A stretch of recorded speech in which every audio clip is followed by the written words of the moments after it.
I should start this way, my favorite part. Alors, So this is the fifth meeting of the Special Joint Committee on the Declaration of Emergency pursuant to the Senate and House of Commons orders. Today's meeting is going to be happening in a hybrid format. With respect to health and safety matters, I'd like to thank everyone for respecting the recommendations of the health authorities and the Board of Internal Economy.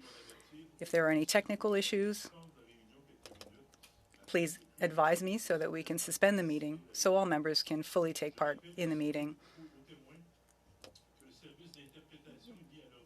I would like to also mention that there are interpretation services. I would urge you to click on the globe icon at the bottom of your screen. For the first part of this meeting, the Minister of Public Safety will be testifying, and the Minister of Justice and Attorney General of Canada will be here for the second half of the meeting. I'd like to remind the ministers that your representatives have been asked to arrive at a later date, but we would ask that you answer questions that are posed to you at the end of the meeting. The committee will have to discuss future business as to next week's meeting. I'd like to welcome the Minister for Public Safety and his associates. You have 5 minutes for your preliminary remarks.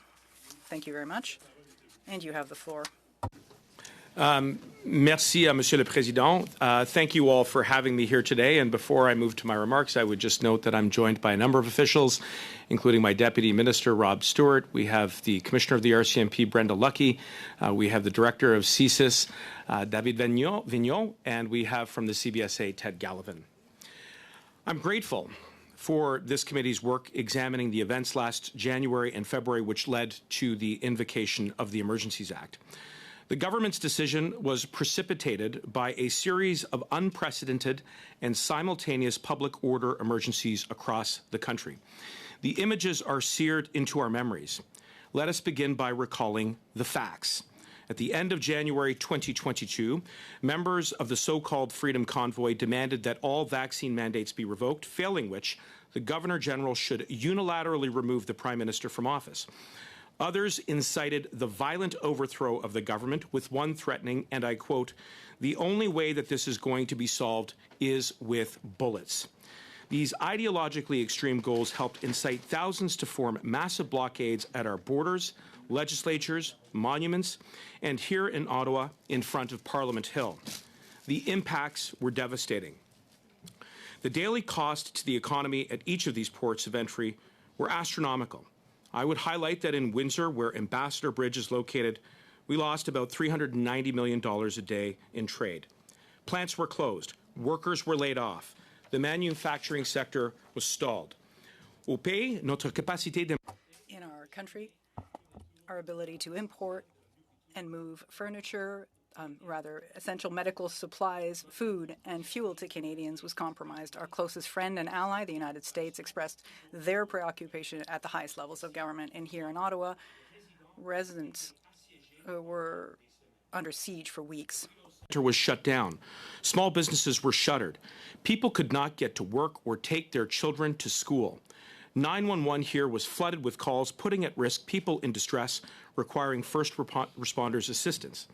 And the seat of the federal government here on Wellington Street was completely overrun by blockaders who entrenched themselves with structures and propane tanks, who parked a crane in front of the Prime Minister's office and Privy Council office, and who repeatedly intimidated and harassed residents 24/7, making it unbearable and unsafe. When police repeatedly told the blockaders to go home, using their authorities to keep the peace, they were swarmed and threatened. When media tried to report what was going on, they were pushed and spit at. By any sensible definition, This was a massive illegal occupation in Ottawa for nearly a month. The government remained engaged with law enforcement throughout to ensure that they had the support and the resources they needed. However, when efforts using existing authorities proved ineffective, the advice we received was to invoke the Emergencies Act.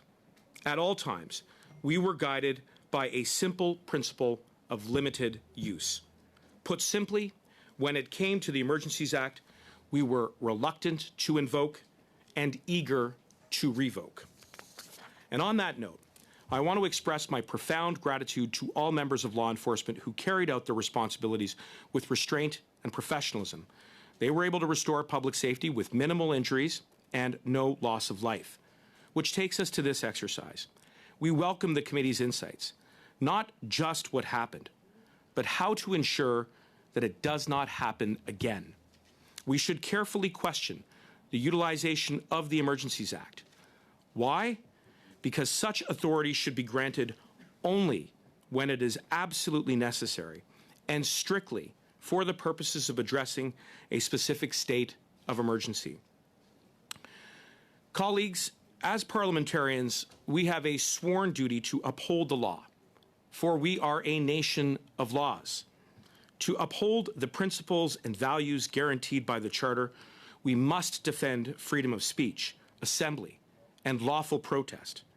However, freedom in a democracy never includes the freedom or license to trample on the rights of others, or small business families hoping to put food on their families' tables, or parents attempting to walk their children to school. And we should never, ever encourage or countenance or be complicit in illegal behavior, for it is an affront to the administration of justice and the rule of law. Surely on that point, we can all be agreed. I can hardly think of anything more important at this moment in our country's democratic life. I welcome the committee's work and your questions. Merci beaucoup. Merci, Monsieur le Ministre. Thank you, Minister. Pour la première ronde de... For the first round, Mr. Mutz, you have 5 minutes. Thank you very much, Chair, and thank you, Minister Mendicino, for being here.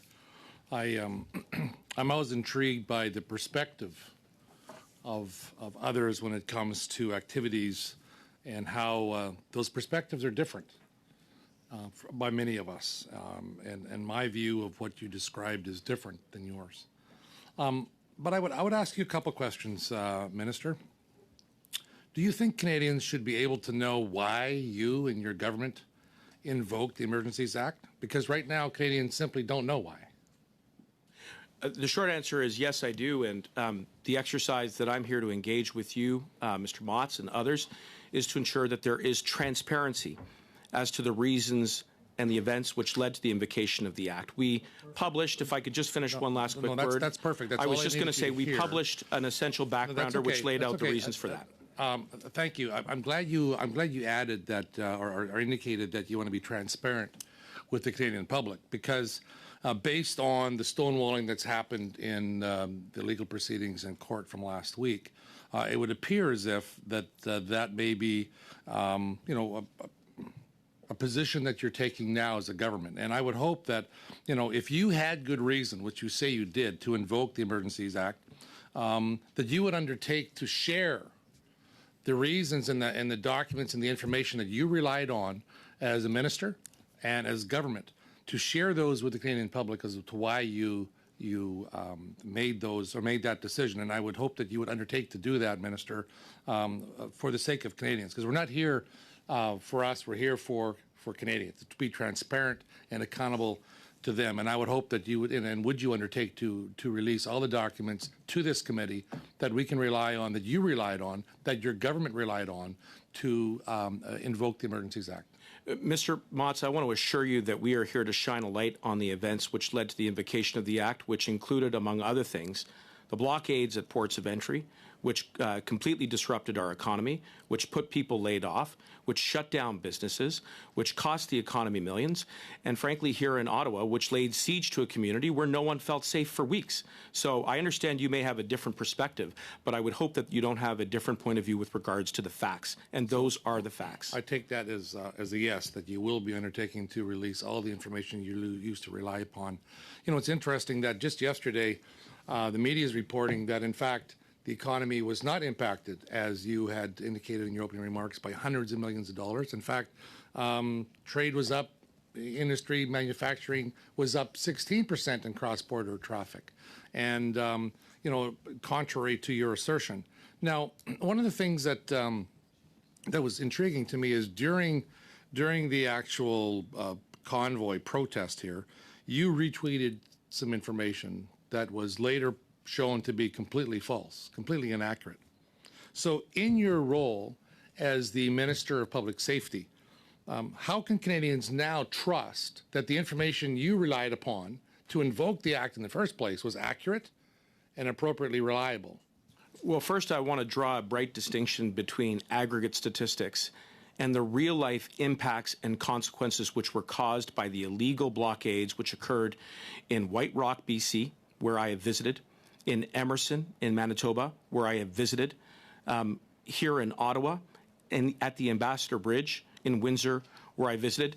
Speak to those Canadians, Mr. Motts. Speak to the small business owners who could not open because of the illegal and violent conduct which was being undertaken and engaged in by those who were doing it with the specific purpose of disrupting trade and travel. That was unlawful, and that was one of the reasons why we invoked the Act. My question was very clear, very clear. The information that you relied on, how Canadians trust you when you were tweeting out misinformation that's shown to be false, when you were tweeting this out, and yet you want Canadians to be able to trust you to say the information that I relied upon to inform Cabinet, to inform my own decision on whether or not we should invoke the Act in the first place. How can Canadians trust that now that all of a sudden, take my word for it, it's reliable, it's accurate? Without seeing it, we can't, you know, I certainly don't trust that it's accurate until I see it. And that Canadians are saying the same thing. Show us. Well, I'm not sure there's a question there, except to say that I have faith in Canadians' sensibility. I'll ask you a question. In my 35 years of law enforcement experience, I have a built-in BS detector, a built-in lie detector, if you will, and it's dinging big time. And the only way that it can be satisfied is you're undertaking to say, I will present to this committee every unredacted document that you should have access to make the decisions that we made to have a look at as a committee and and be transparent to Canadians. Sorry, Mr. Motts, time is over. Monsieur Fortin, just a point d'ordre.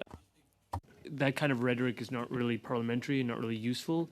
We can certainly agree to disagree without being disagreeable, and talking about things like a BS detector is probably not very parliamentary. So I just ask us to all exercise a bit of discretion.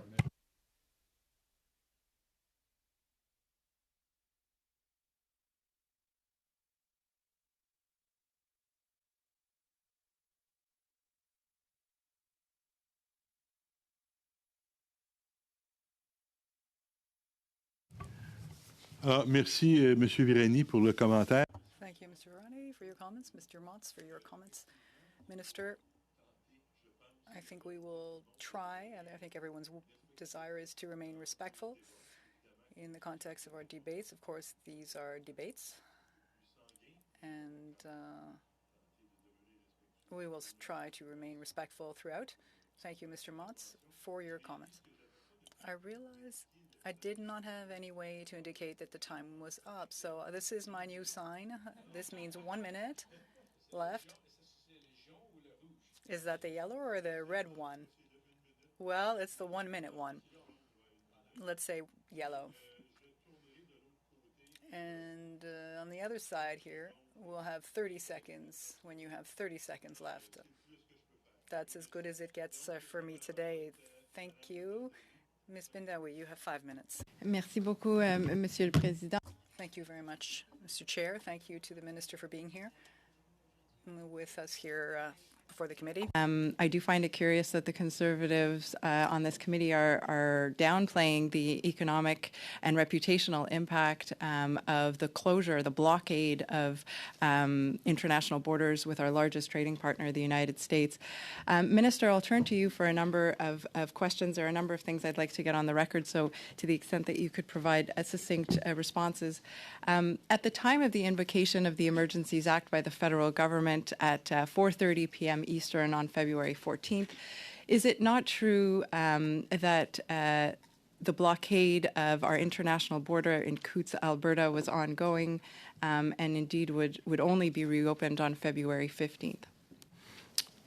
Thank you, Ms. Bendayan, and yes, to the best of my recollection, that is correct, although I would just emphasize to you and to the other members of the committee that while at the time of the invocation of the Emergencies Act, we were making some progress with regards to restoring public order, that we could not take it as an assurance or a guaranteed outcome. As I've said in the past, progress was not necessarily linear. And the advice that we were getting was that, that law enforcement needed the Emergencies Act to be sure that they could resolve, for example, ambiguities around those who were staying close to ports of entry, which are obviously very critical infrastructure, to be able to communicate very clearly that they should leave, and the Emergencies Act provided that power to them. Thank you. And is the response similar with respect to the blockade at our international border at Emerson, Manitoba, which was also still ongoing at the time of the invocation of the Emergencies Act? In fact, that border would only reopen on February 16. Also correct, and as I said earlier in a question from Mr. Motz, I had the chance to visit Emerson and to speak directly with frontline CBSA officers and law enforcement who were there at the time. And I know, again, that, as you pointed out in your prefacing remarks, that some on this committee, even in our chamber, in the House of Commons, may have a different perspective on how to characterize this public order emergency. I would encourage them and anyone who doubts to speak with those who are engaged as part of the law enforcement response, the Canadians who had to shut their businesses, whose lives were upended. And there is a difference between having an opinion and a perspective and what is fact. And what is factually true is that at the time of the invocation, there were still ports of entry that were being illegally blockaded, and that had a huge and devastating impact, not only to our economy, but to our national security and safety. In fact, there was another international border that was still being blocked illegally, and that was in Surrey, British Columbia at the time of the invocation of the Emergencies Act, and that border would only reopen several days later. That is your understanding as well, I believe. Also true, and just to add a little bit more detail, I also had the chance to go to the Pac Highway port of entry, where once again I had the chance to speak with officers who were serving during the illegal blockades.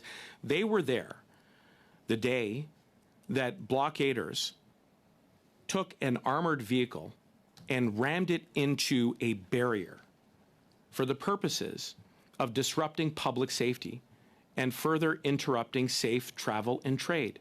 So once again, you can have whatever perspectives you want on debates and policy by this government, but there is no disputing those facts. And similarly, we do know that there was a blockade, an illegal blockade of our Ambassador Bridge at Windsor, Ontario, a border crossing, as you know, through which $400 million of goods travels daily. And that border had only been reopened less than 24 hours prior to the invocation of the Emergencies Act. And in fact, there remained possibility of further blockades at the Ambassador Bridge. And I'd like to take you to, I guess, your ongoing concerns. I think that is a good segue to your concerns as Minister of Public Safety.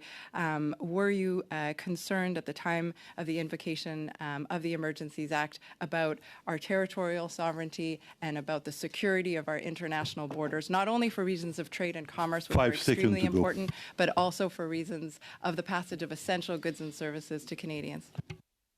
Van Leyen, but time is over. I don't know if the minister The wants answer to is answer. Vous pouvez répondre en peut-être 30 seconds, sir. Thank you for the additional time. The answer is yes. We were concerned at the time. My concerns are ongoing, but we invoked the act because it was the advice of nonpartisan professional law enforcement that existing authorities were ineffective at the time to restore public safety at all of the ports of entry that you mentioned, Ms. Bendayan, and that was why we took the careful step, the thoughtful step of invoking the act, and it worked. Merci, Monsieur le Ministre. Thank you, Minister. It will actually be my turn to ask questions, but I'm a bit uncomfortable asking questions while I chair the meeting, so I would ask Mr. Green to chair during these 5 minutes of questioning, and then I will come back to take the chair at that point. Non, moi, en tant que président, j'ai... As a chair, 5 minutes, the floor is yours. Est-ce que je peux avoir le cadran, monsieur?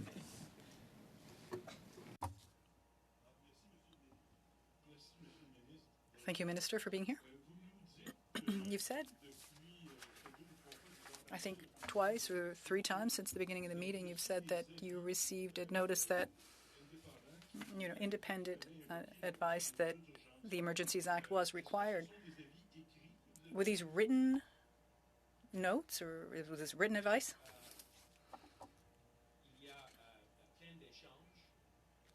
There were a number of exchanges during the blockade.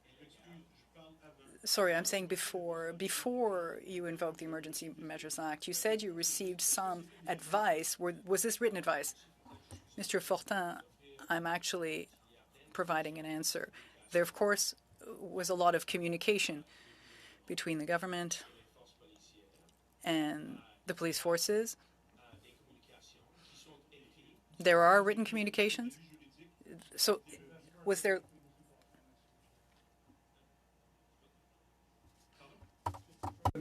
Oui. Est-ce que vous avez reçu des... Did you receive written advice? Yes or no? In the context of your question, perhaps there is information that is covered by privilege. Sorry, I have 3.5 minutes left, Minister. I'm wondering if you had any written advice sent to you before you declared the emergency. I had already answered. There are written communications. There's an exchange of information. Yes. Thank you, Minister.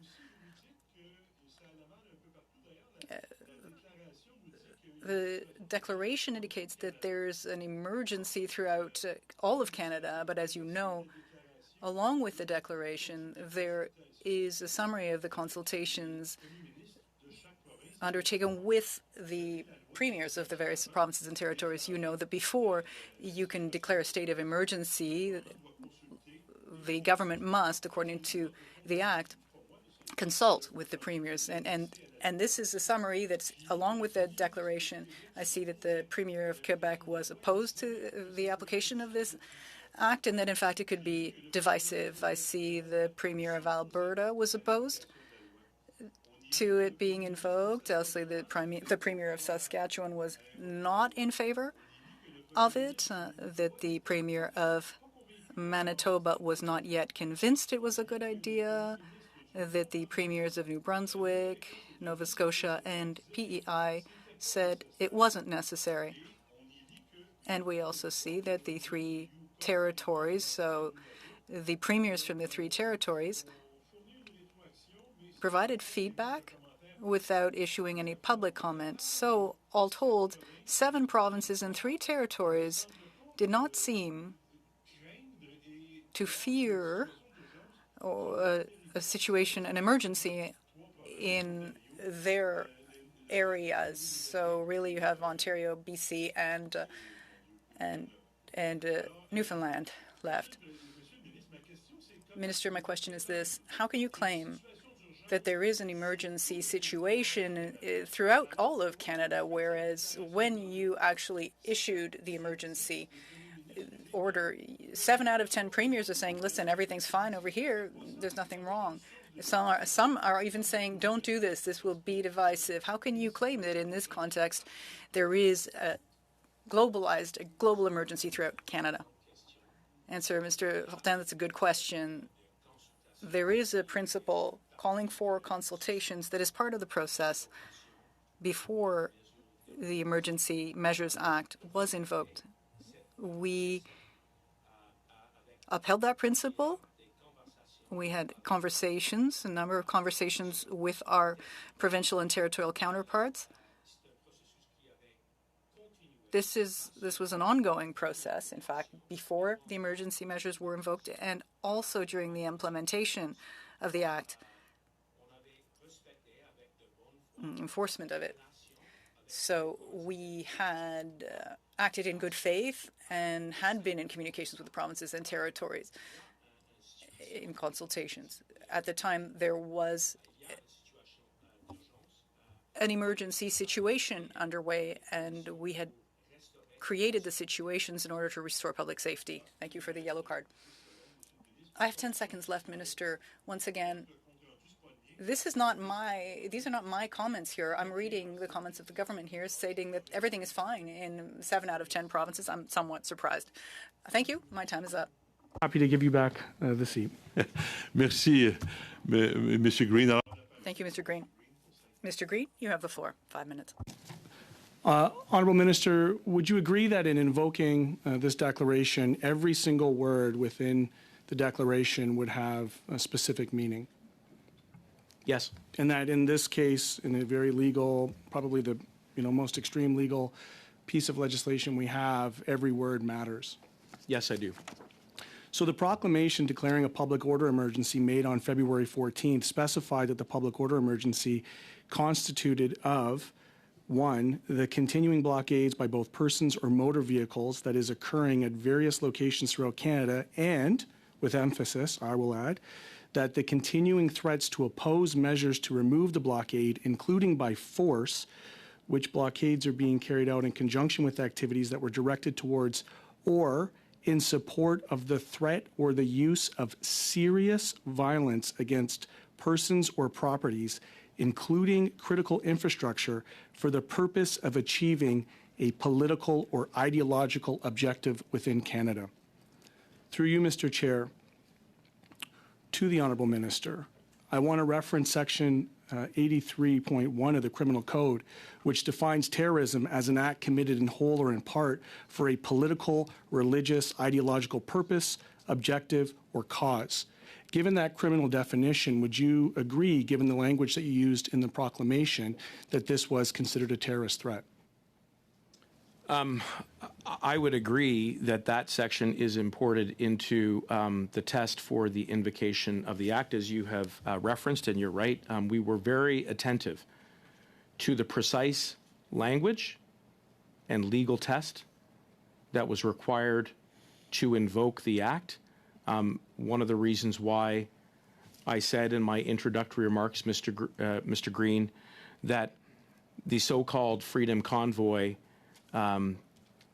began the way that it did was to be sure that all members and all Canadians are aware of part of what incited the assembly and the amassing of large numbers of people in the thousands at official ports of entry, in our communities, in our neighborhoods, and here even at the seat of the federal government. Thank you. And through you, Mr. Chair, you also, I heard reference to a violent overthrow, and the Honourable Minister used the term ideologically extreme goals, and yet in the declaration itself, it seems to be an overemphasis of the blockades and the impacts on the economic good. And I think we can all agree around the table that we have a responsibility for Canadians to know the seriousness of this threat, one in which the Commissioner Thomas Carrick of the OPP, in testimony before the Public Safety Committee, talked about on January 13th, the OPP intelligence reporting sought that this was a high risk of critical events.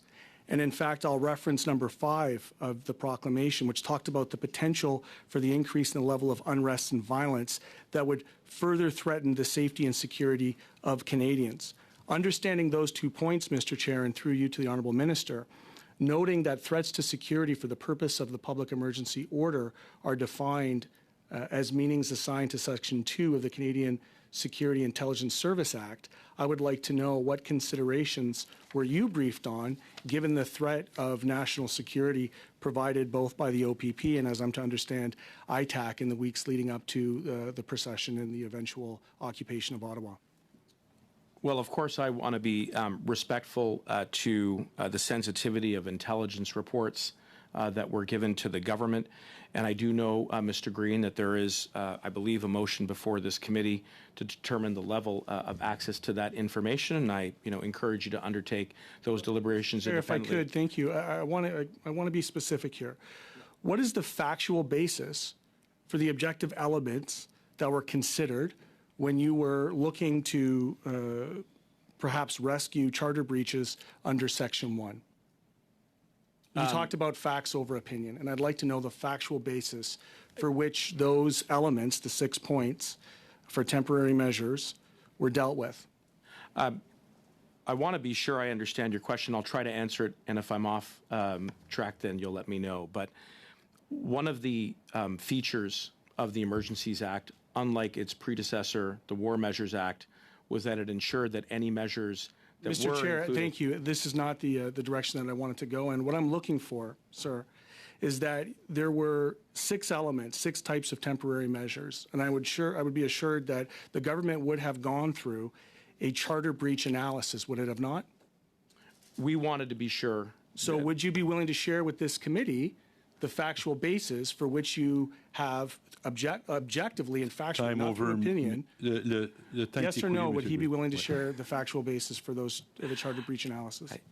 I would assure you and all colleagues, we want to be transparent, but what I was getting to was that the measures that we included in the Emergencies Act were compliant with the Charter, and that is a requirement of the Emergencies Act. Merci, Monsieur le Ministre. Thank you, Minister. La parole va être maintenant.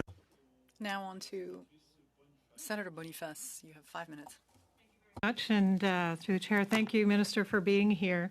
I'd like to zero in somewhat in following up on the chair's question around the jurisdictional issues in policing, and we're a convoluted country when it comes to policing, as we saw.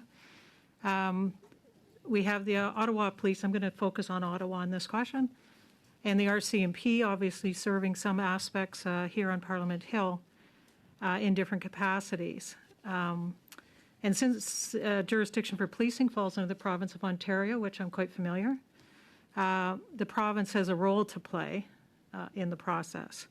So in this situation, where both the city and Ontario, both the city and Ontario declared emergencies and indicated, I assume, that therefore came to the federal level asking for assistance. Did you go behind the declaration of emergency at the city and provincial level to see whether or not they had exhausted their own authorities? Well, I want to come to that, but before I do, I really want to acknowledge the premise of your question is, I hope, going to be studied very carefully by this committee, namely how different branches of law enforcement are able to cooperate and how different jurisdictions are triggered and implicated, including here in the capital. And, having spent some time now here along with all of you in the city, I am aware now, as you all are, very painfully so, that Wellington Street is under the jurisdiction of the Ottawa Police Service. And that did, if I'm to be very candid, I think present some challenges for all law enforcement in the response in the early, certainly in the early days and into the period after that of the illegal blockade. So I do hope and I embrace this committee's work on how we're able to navigate that jurisdictional terrain, particularly here in the parliamentary precinct. As we took our decision and what we could do to respond, we were following the advice of various levels of law enforcement, including the RCMP and the commissioners on the line. But we wanted to be sure at bottom that we were giving law enforcement all of the tools and the resources that they needed to respond. And it was only after that period of time when existing authorities, and there are existing authorities on the books, and we're all very aware of that, were ineffective at restoring public safety. And that is perhaps another area that, we encourage this committee to study very carefully, and we embrace this as a healthy exercise. I guess, so I appreciate with Wellington, my question I'm trying to get to is how the layers of an emergency order at the city, then the province, which is very unusual for a province to declare the emergency, given they have a provincial police service and their capacity to be able to assist the city as policing falls, as you know, under the province, and then layering in the federal role. And so the question I was trying to get to is, did you take at face value that they had exhausted their resources and their capacity to be able to do something at the provincial level to bring in the federal assistance? I would say that certainly we were aware of the fact that the province had invoked its own provincial equivalent emergencies legislation, and it occurred before we invoked the Federal Emergencies Act. So without question, that would have been something that would have been on the minds of those of us who had to take the decision. But I would circle back to what I think you began with, which is a very important question, and that is, you're right that in Ottawa, it is the Ottawa Police Service that has the local jurisdiction, including on Wellington Street, to ensure public safety. But how that intersects with the Ontario Provincial Police when they have exhausted their local resources to respond, and then if the Ottawa Provincial Police are unable to restore public safety on their own, how other branches of law enforcement are implicated, including the RCMP, is a very, very important question. Le temps est écoulé, Monsieur le Ministre. Your time is up, Minister. Thank you, Madame Boniface. Who has the floor? Senator Carignan. Go ahead. Thank you, Mr. Chair. Look, I'm still trying to understand how you were able to invoke the Emergency Measures Act. I'm hearing you. I'm listening to you. You seem to be convinced. But I think there is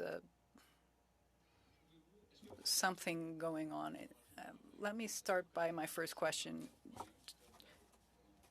Do you know the Highway Traffic Act 130 Section 134.1 of the Highway Traffic Act in Ontario?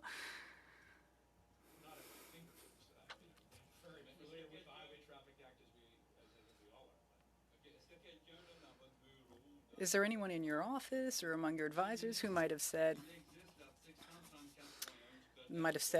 there is such a thing as the Section 134.1 of the Highway Traffic Act?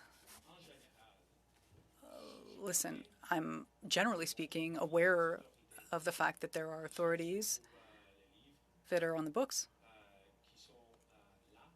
that exist for police forces that they can use to restore public safety. But at the same time, I want to assure you that at that point, that authority was not effective, was unable to restore public safety, and that is the reason why we took the decision to invoke the Emergency Measures Act.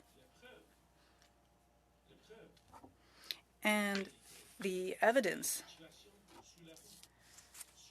and the situation on the street, on Wellington Street, at the borders, was evident. It's not simply the government's advice or opinion.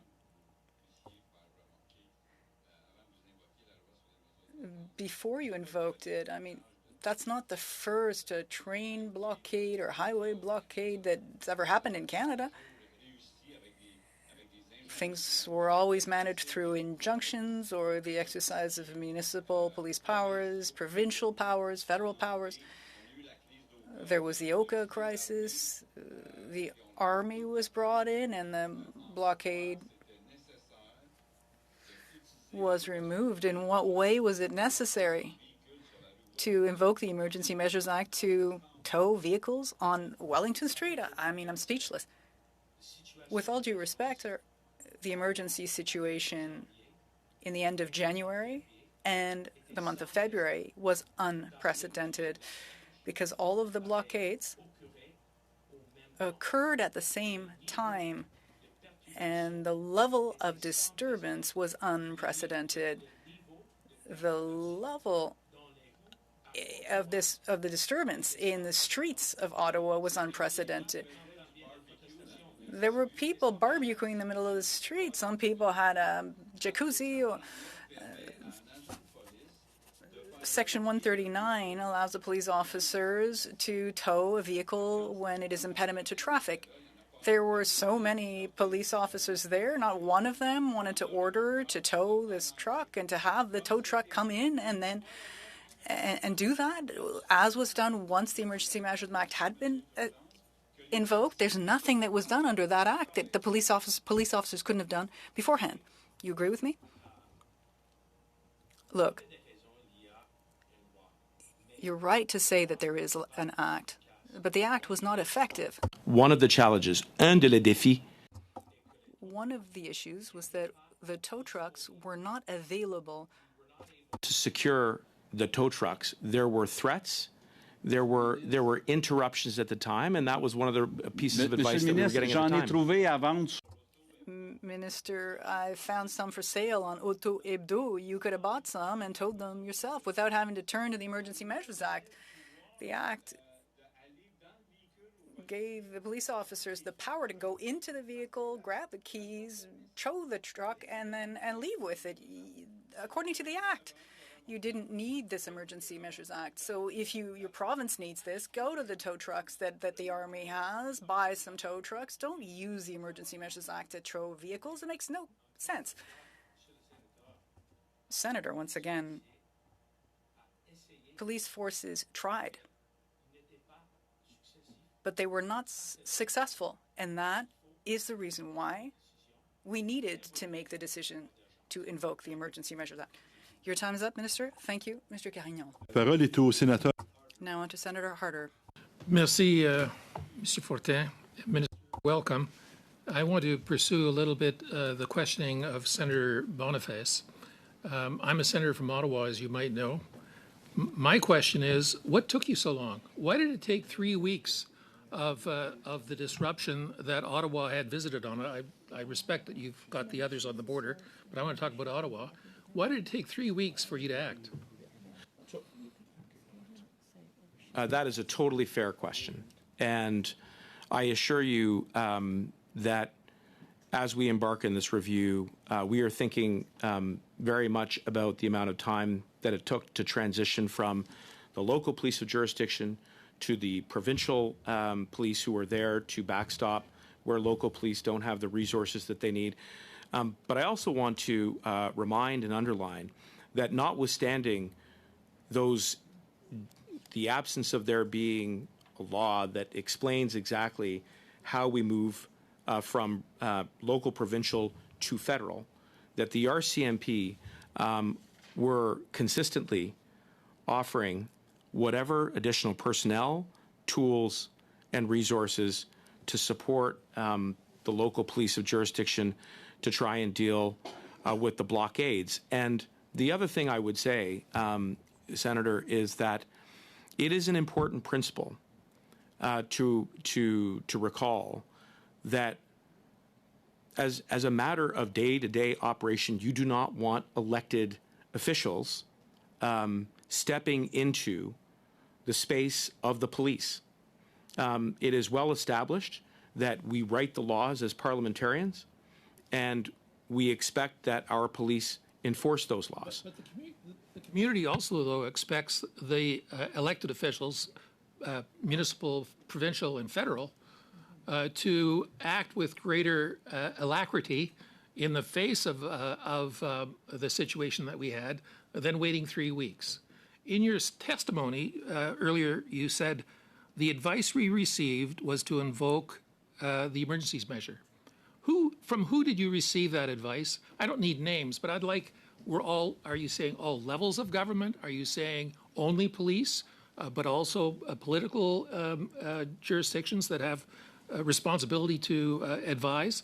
I'd like you to elaborate on that so that we can be assured, in Ottawa at least, that you weren't just waiting around for the opportunity. No, I assure you, we were not.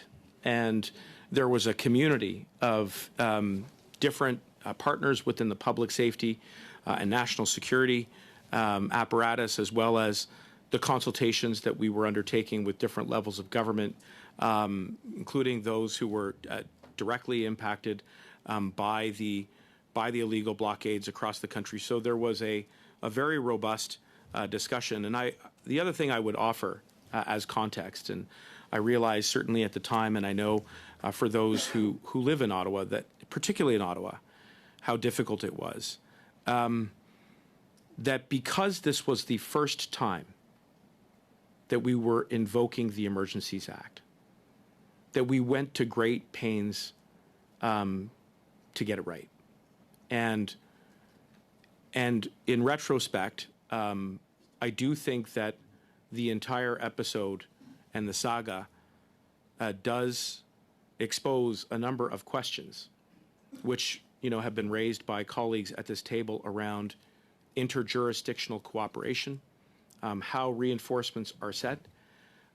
It is my hope that at the end of this process, you will be able, all of the members of this committee will be able to offer your best advice, your best recommendations, having regard to the challenges that we encountered. I'd just like to ask one quick question. Can I infer from your response that all jurisdictions necessary, provincial, municipal, and federal, were coordinated in their advice to invoke the Act? I would say that there was a very strong consensus that we needed to invoke, and I would again offer that the Canadian Association of the Chiefs of Police, the Ontario Association, the Canadian Association, law enforcement was very strong what in its. caused the short of unanimity to make it consensus? Who wasn't? Well, I don't want to speak for every last serving member of law enforcement, but there was a very strong consensus that we needed to invoke the Act. Your time is up. Thank you, Minister. Thank you, Senator Harder. Now, Senator Kendall, you have the floor. 5 minutes. Thank you, Chair, and thank you to the witness for being here. Chair, can I address this to Commissioner Lucki, or is she coming later on? Oui, vous pouvez poser la question. You may. She's here. She's online virtually. Commissioner Lucki, thank you for being here. Can you tell us on what date the RCMP became a seated member of the management team dealing with the Ottawa lockdown? Thank you for that question. Well, right from the beginning of the protests, we had a role to play. We were obviously, in the initial instances, we had our own mandate of protecting the parliamentarians and the Senate, and we had a national Capital Region Command Center that included Ottawa Police Service, OPP, and other police of jurisdiction. We also had a joint intelligence group where we worked together throughout the protest. And then when it came to enforcement actions just prior to that weekend of enforcement, we had created a planning cell, a joint planning cell with an integrated command center specifically for the enforcement. But we were helping them throughout with frontline policing duties as well as other So from the very beginning, resources. From the very beginning, you were at the table? Yes. Okay. The second one is, can you advise us what actions the RCMP took in relation to security on the Hill as the agency responsible for the management of PPS? Well, first and foremost, there was we ensured that the Parliament Hill did not have access to any type of vehicles and protesters.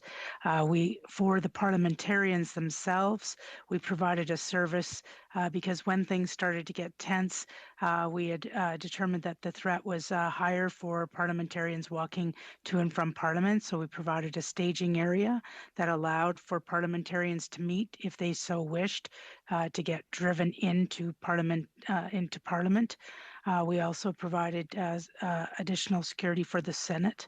The last thing we did was in regards to when we were getting into more kinetic enforcement actions, we actually closed the Parliament for one day to ensure that there was no people coming back and forth. And we were also part of like I said earlier, the National Capital Region Command Center and providing assistance with various resources. Thank you, Chair. Thank you. C'est fini. Done? Okay. Now on to Mr. Brock. You have 4 minutes.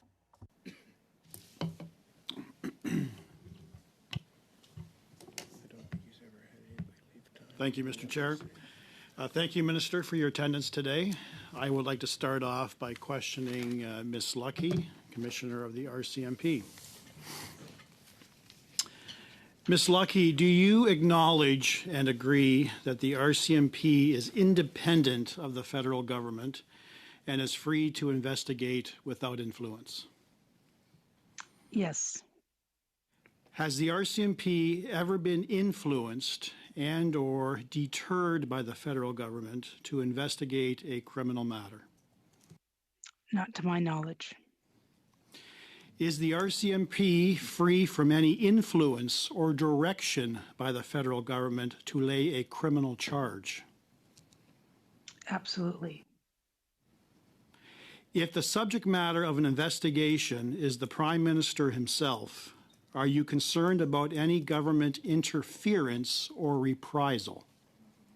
No. Can I ask on a point of order, Mr. Fortin, what is the relevance of this line of questioning? I think you're exercising a large degree of latitude, and I've yet to see any relevance whatsoever to... I think it's difficult to determine the relevance at this point. We can let him go on, and if we realize it's not relevant, I agree with you, but for the time being, we have to give him some latitude. The measures that were undertaken pursuant to the scope motion that Mr. Brock himself voted for, and that's with respect to the enforcement measures taken under the Emergencies Act. Monsieur Brock. I suggest we listen to Mr. Brock, hear his line of questioning. I'm not sure, but I would imagine that there is a link there. Ms. Lucki, are you aware that today in the House, during question period, the Prime Minister admitted that he did not give himself permission to accept a free vacation from a federal lobbyist? Completely Monsieur Brock, Mr. Brock? I'm going to have to agree with Mr. Villani, Mr. Brock. Unless you have an explanation to provide, I don't think this is relevant to our current study on the declaration of the state of emergency. And to my colleague from the Liberal government that raised the point of order, I respectfully disagree. The Prime Minister is head of government. The Prime Minister was the lead voice in the invocation of the Emergencies Act. He is now under a cloud of suspicion with respect to the offense of fraud. Fraud is offense of dishonesty. Dishonesty involves the matter of integrity and character. And Canadians I think have Mr. a right. Brock has made his point, and you've made a ruling. I have the floor right now, and I'd like to continue my response. Mr. Fortin, you've made a ruling. If we need to vote to endorse that ruling, I'm happy to call a vote. Je veux juste qu'on laisse Monsieur Brock expliquer. I would just like us to give Mr. Brock an opportunity to explain things. His comments I've said are not relevant. He's trying to make an argument to try to convince us. I'm listening, but he hasn't yet caused me to change my mind. I'm going to let him have this opportunity to continue to explain things. Are you done, Mr. Brock? I had one final point. Okay. On the issue of integrity and character and honesty, Canadians have a right to know whether or not our head of government has been compromised because of his involvement in this particular matter, and hence There has been an erosion of trust in the federal government. Je m'excuse, Monsieur Brock, mais I'm sorry, Mr. Brock, but thank you, Mr. Brock. I'm maintaining my decision in that this line of questioning is not relevant to our debate. You still have 2.5 minutes left. I'll give you an opportunity to continue. Oui. Mr. Chair, I believe his time is up. I suspended the time during the time of the argument, or the debate on Mr. Virani's objection. There were 2 minutes and 42 seconds. So I'm going to give Mr. Brock an opportunity to continue his comments, so long as he remains relevant. So no accusations about the Prime Minister that might be relevant in the House, but not here. Thank you, Mr. Brock. Now on to you, Minister. And I'm not going to accuse you of anything. Minister, with the time I have available, I'll try to get a couple of questions in. You'd agree with me that the government was not caught by surprise by the arrival of, your words, the so-called Freedom Convoy, that it in fact had been heavily publicized in social media, that the organizers of the convoy took appropriate steps to liaise with the Ottawa Police Service, with the Parliamentary Precinct Service, with the mayor and city council to announce their arrival. They were given permission to park on Wellington and adjacent streets. So you'd agree with me that it started as a peaceful protest, a protest that is so vigorously protected by our charter. Section 2, the freedom of assembly. Our democracy gives Canadians the right to voice their opinion with respect to any government policy. And what started off as a peaceful protest, in the words of the government, became an illegal protest. So the focus of my question is this: at what point in time, when, and what were the circumstances that caused the federal government to determine that what existed outside of West Block constituted an illegal protest? Well, I would disagree with you, Mr. Brock, on a number of the premises underlying your question. First, from the outset, as I stated in my introductory remarks, the frame of the leadership of this so-called Freedom Convoy called for the overthrow of the government. They called for the Governor General to remove unilaterally the Prime Minister from office if... Well, let me stop you right there. So I just want to underline I disagree. That's fair. Yeah. Let me stop you right there, because that was a second line of question. We all know that there is a legal threshold before the invocation of the act was warranted. You and several other senior ministers, as well as the Prime Minister, deemed this to be a threat to public safety. And quite often you would refer in the House to the Memorandum of Understanding or the Manifesto. You'd agree with me, sir, that there was no language in the manifesto. Time is up, Mr. Brock. Sorry, your time is up. La parole est à Now, on to Mr. Nakfi. 4 minutes. Thank you very much, Chair. Minister, thank you for having me. Let me just ask you a couple of questions just to get some foundational things out of the way. As a Minister of Public Safety, do you have the authority to give police instructions on operational matters? As a matter of general principle, no, we do not. And do you have authority to instruct police on use of force matters? No, we do not. Are you aware of that authority being extended to any elected representatives at any order of government in Canada? No. Thank you. I want to speak about what was happening in Ottawa. And I am from Ottawa, so it's close to my heart. You recall that a big part of downtown Ottawa was completely shut down with hundreds of big rigs and trucks and vans and cars blockading all street? Of course I do. I am a resident of Ottawa from Sunday night to Friday evening, all sitting weeks. And that lasted for about 24 days? Yes. You also recall that there was noise honking at all hours until a private citizen sought an injunction and stopped it temporarily? Yes, and that was the tip of the iceberg, but yes. Do you also recall reports of fireworks being held on downtown streets where people live in the middle of the night? Yes, and worse. And you recall general atmosphere of partying mixed with use of alcohol and harassment and intimidation towards the residents of downtown Ottawa? Mr. Nakvi, I think we were all, those of us who were here, generally aware of the boisterous atmosphere, but it was far worse and criminal. And that's one of the reasons why hundreds of charges were laid. Again, decisions taken independently by police. And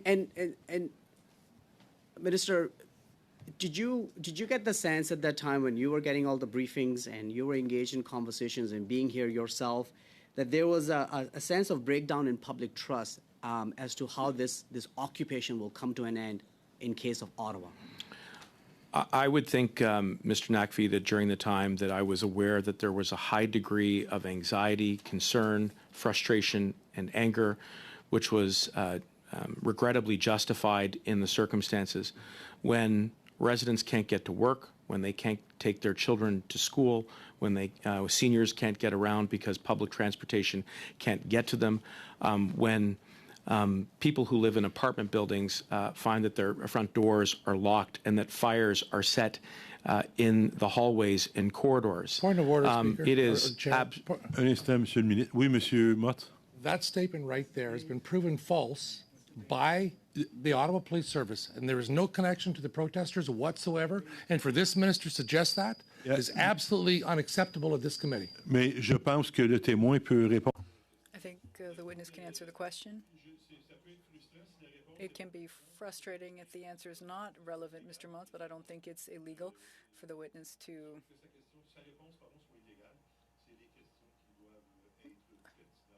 Really, the questions have to be relevant, so I'll allow the minister to continue. You have 50 seconds left. Thank you. Yes, Mr. Nakvi, there was definitely a lot of anger and frustration. So that was the foundation, that was the basis upon which you had to make certain decisions as to how to bring an end to this illegal occupation. And were you getting advice as to what tools police may need to finally bring an end to that 24-day occupation? Yes, of course. And that led into the circumstances of various measures that you outlined in that Emergency Act order? Well, as I've said on a number of occasions, one of the principal reason why we invoked was that the existing authorities that were on the books, and we've heard references to different statutes, the Highway Traffic Act, the Criminal Code, all have provisions, but for a variety of reasons, mostly dealing with the unprecedented and sustained nature of the illegal occupation in Ottawa. Your time is up. Invoke. Merci, Monsieur le Ministre. Thank you, Minister. Thank you, Mr. Nakvi.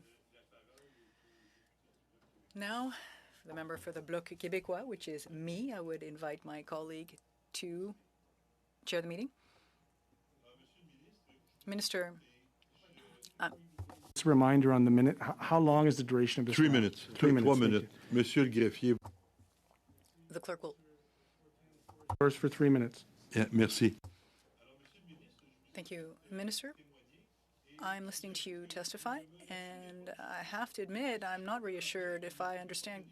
You cannot provide instructions to any police officer nor any authority to prevent that events of this nature take place. You're saying you are aware and have been since the very beginning. You live in Ottawa. You heard honking. You were a witness of the blockades in the streets. You're the Minister of Public Safety, and you are telling us that there was nothing you could do and you had no authority to do anything. And clearly police officers, for a reason that I'm unaware of and cannot quite understand, I hope will understand by the end of our work, but the police officers did not find it advisable to act either. If I understand your testimony, anyone could come back and really park anywhere in Ottawa and then add a few trucks along the way, set up a jacuzzi and some barbecues, and we'll be here with our sitting on our hands and waiting a few weeks to finally say, okay, we can invoke the Emergency Measures Act. Is that really what you're saying, Minister? No, pas du tout. No, not at all. From the beginning of the blockades, the government took concrete action. For instance, we added resources in the field with the cooperation of the RCMP. We were in close contact with the City of Ottawa, but throughout Canada, at the borders, at these communities in Windsor,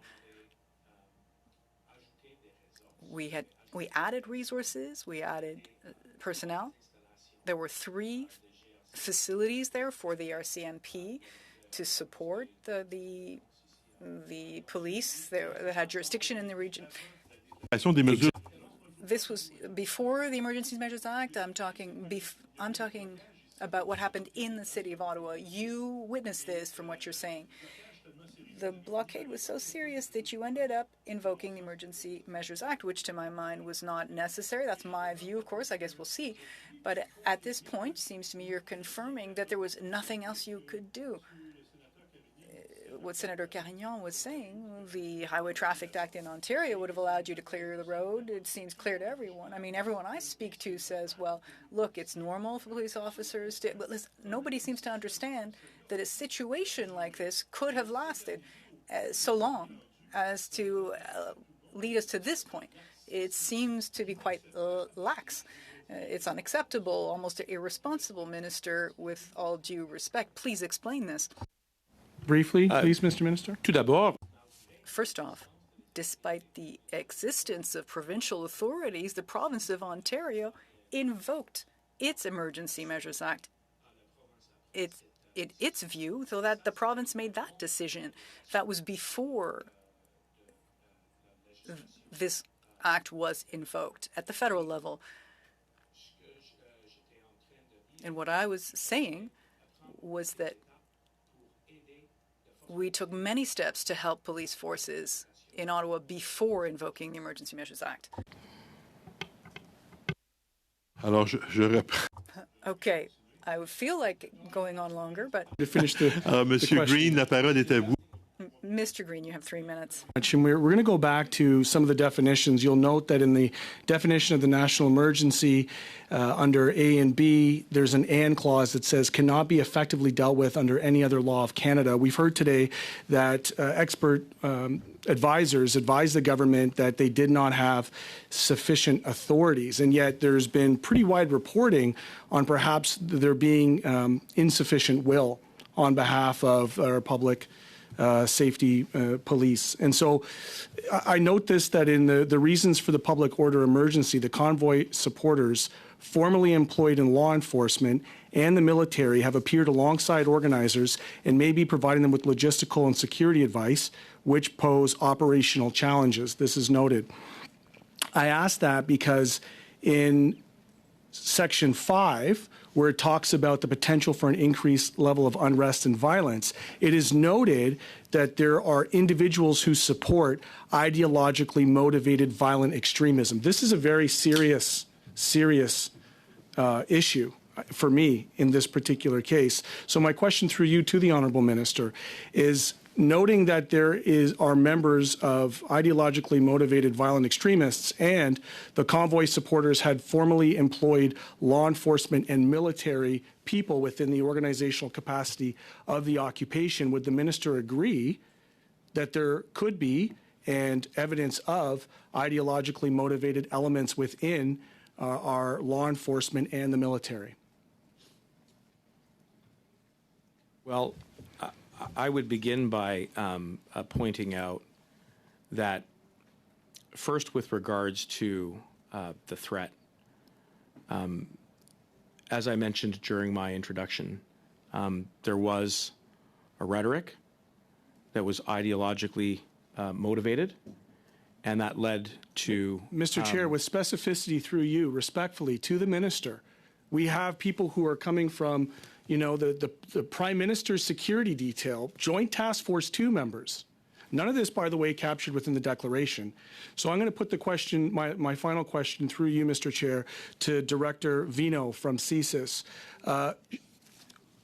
Did CSIS at any time provide the government with information that would have met the threshold outlined in Section 2 of the CSIS Act? Merci, Monsieur le Président. Thank you, Mr. Green, for your question. I would say that, that as part of the Emergencies Act refers to the CSIS definition of violence, of terrorism. But the information from CSIS is but one of the elements that the Governing Council would consider to make its assessment. CSIS has been involved throughout the demonstrations and the protest to carry out our mandate, and we have been providing advice to the government. Chair, yes or no? Did CSIS provide Your time is up. to the ministry that met the threshold of Section 2 under the CSIS Act? Yes or no? Yes or no, monsieur? Oui or no, en français, please.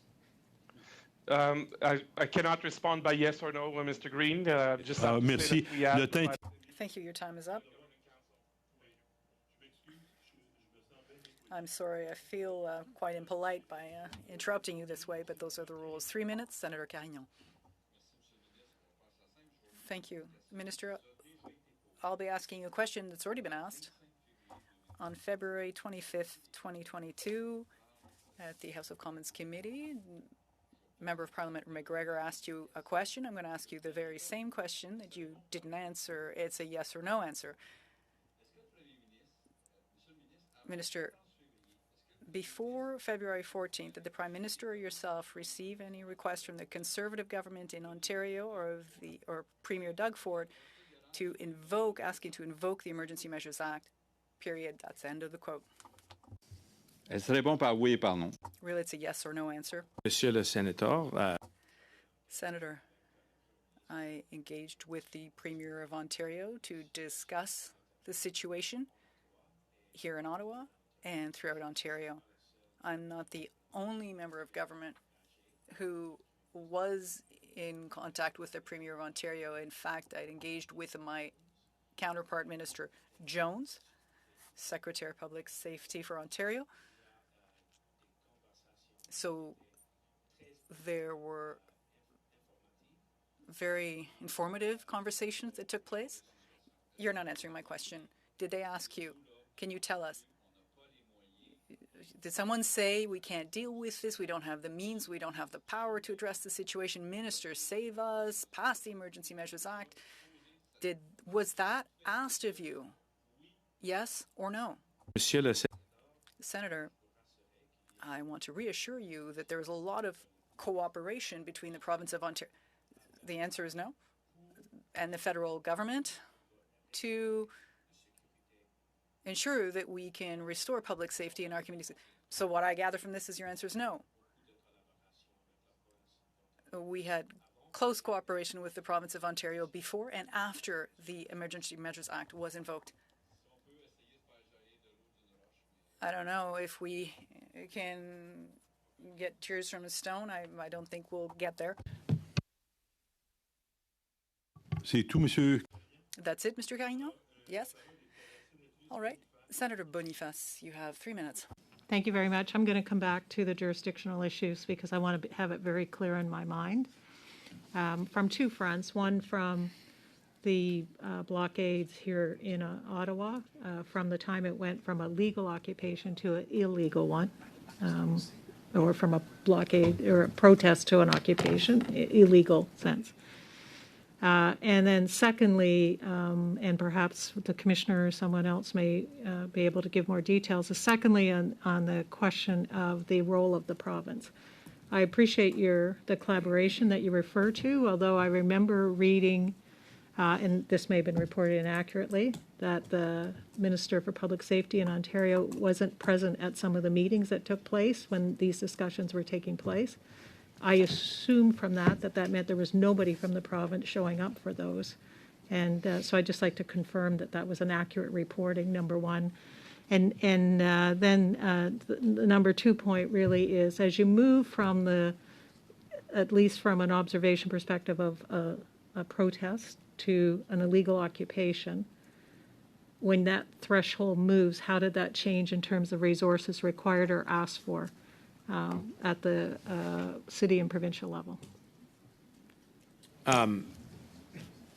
Thank you for the question, Senator. In the first instance, I want to assure you and all members that there was good communication with the province of Ontario, including my counterpart, Minister Jones, during the blockades.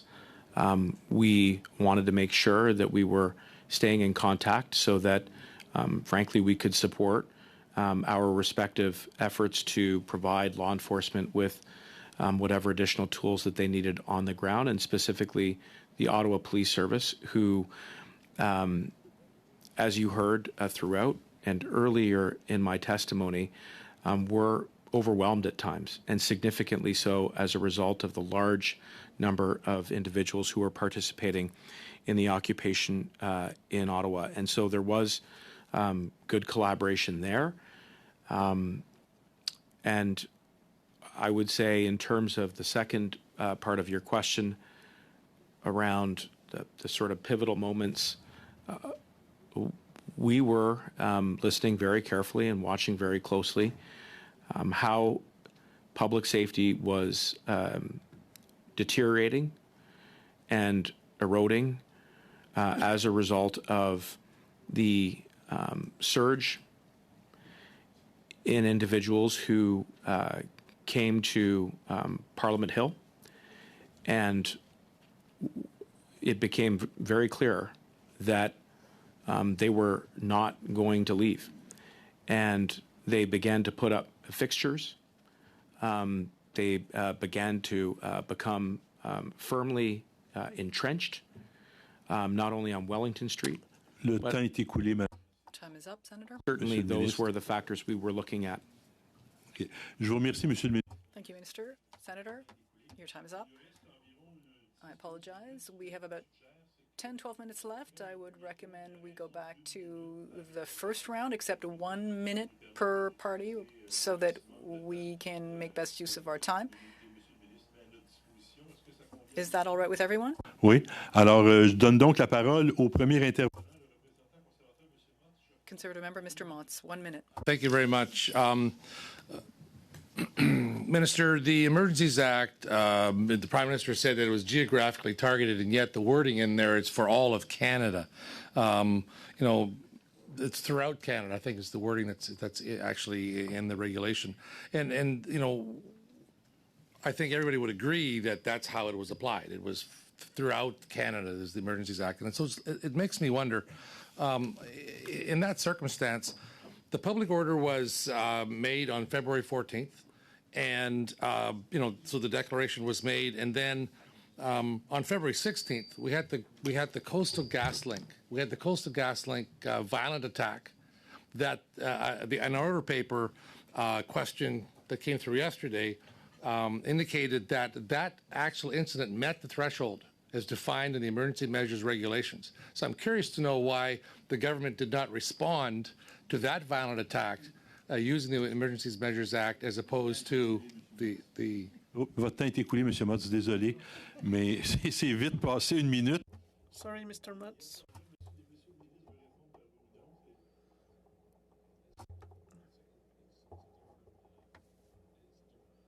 OK, ben, je vous remercie, Monsieur le Ministre. Mais... Thank you, Minister. Mr. Virani, you have a minute. Just yes or no, please. It's true that the Alberta government put in a written request for assistance at Coots, is it not? Yes, they did. Okay, and it's also true that there were tow truck companies in Ottawa that were threatened with death if they assisted in removing some of the convoy truckers. Is that correct? We were advised of that. And the Ontario Emergency Declaration did not address towing or the commandeering of essential services. Is that correct? It remained a challenge prior to the invocation of the Federal Emergencies Act. And the Ontario Emergency Act, when it talked about removing the vehicle licenses for vehicles, obviously only applied to Ontario-plated vehicles and not to Alberta-plated vehicles, for example. That's correct? That was another issue that came up.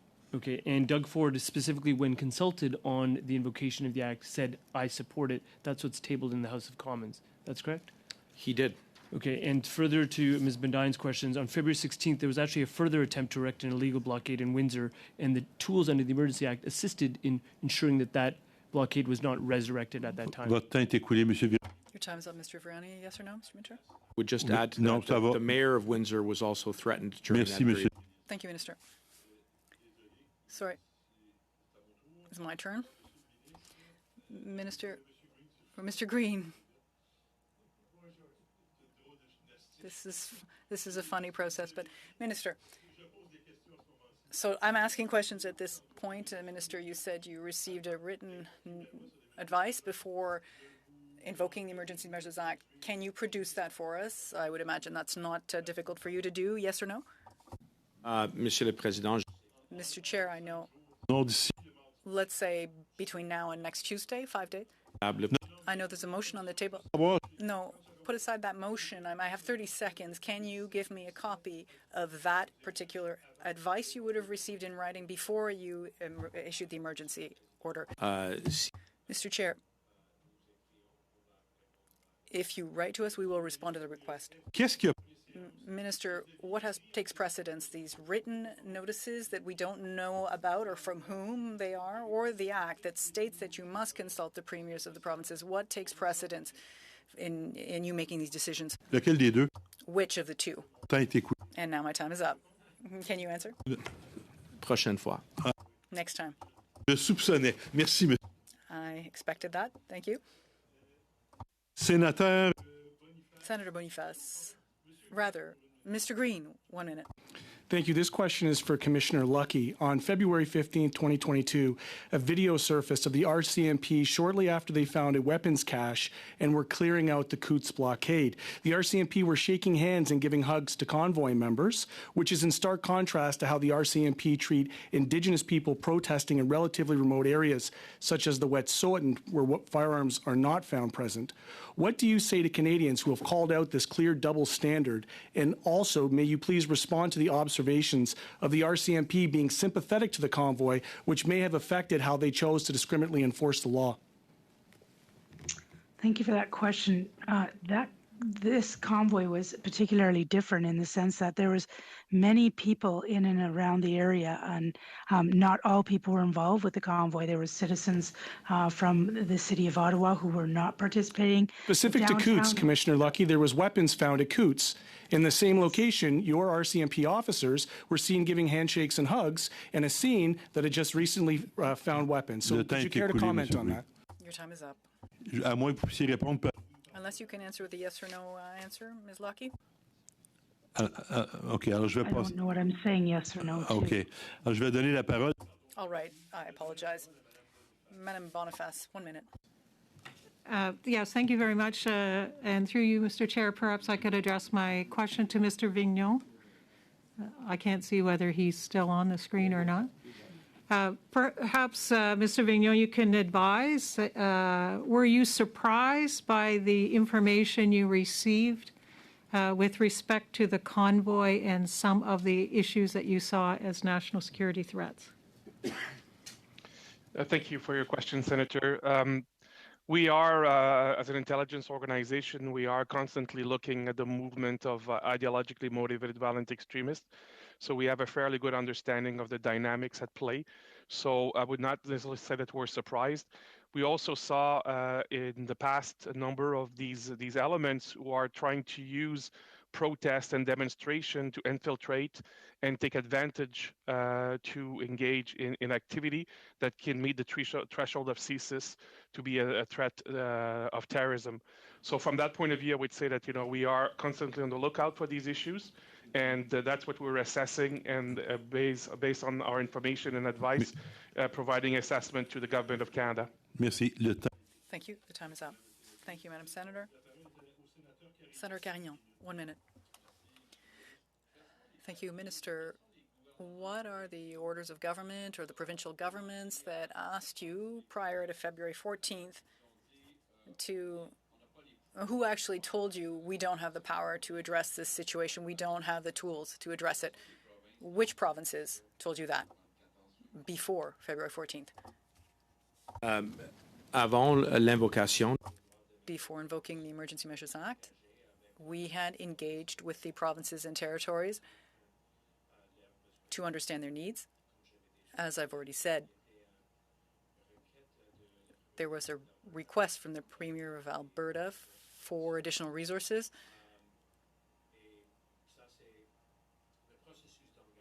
This engagement process was an exercise that was ongoing. Perhaps I didn't ask my question clearly enough. What were the provinces that specifically asked you to invoke this? Answer, we engaged with a number of provinces during the blockades.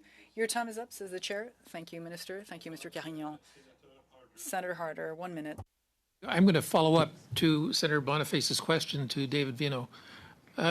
Can you describe to us how the resources being allocated to ideologically motivated violent extremism have increased in the last, let's say, 2 or 3 years?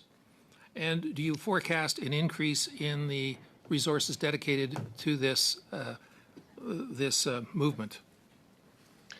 Thank you, Senator Harder, for your question. Yes, indeed, the resources dedicated to investigating ideologically motivated violent extremists have increased at CSIS. I would say that we are now close to 50% of our counterterrorism capacity devoted to that phenomenon, as opposed to the contrast to the phenomenon of religiously motivated. And it is indeed one of the concerns we have. We see both in Canada and across the world convergence of ideology and use of violence. And Canada has not been immune to that. We have seen a number of terrorist attacks in Canada where people have lost their lives over the last number of years. Merci. Le temps est écoulé. Thank you. Your time is up. Senator Campbell, 1 minute. This is for Commissioner Lucki. Wellington Street is Ottawa PD. The Hill is your security responsibility. If it was such a high threat, can you advise why the RCMP-led PPS did not block off access to the Hill and only did so days after the EA was invoked? Well, thank you for the question. First, the Parliament Hill is the responsibility of the parliamentary precinct. We do direct that, but that's their resources. The Wellington, like you said, is Ottawa Police Service, and so we were responsible for that area of the Parliament where we had blocked that off to the public and to the protesters in that area. The Wellington Street was the responsibility of Ottawa Police. Thank you. C'est fini, Monsieur Campbell. Done, Mr. Campbell. You had 2 seconds left. Good timing. Thank you to our witnesses for being here with us, and thank you to the panelists. We will be suspending a few moments for the next witness to arrive. Suspending. Merci. Minister, good day. I'd like to welcome the Minister for Public Safety and his officials. You'll have 5 minutes for your opening statement. I'll give you an opportunity to start. I would say this.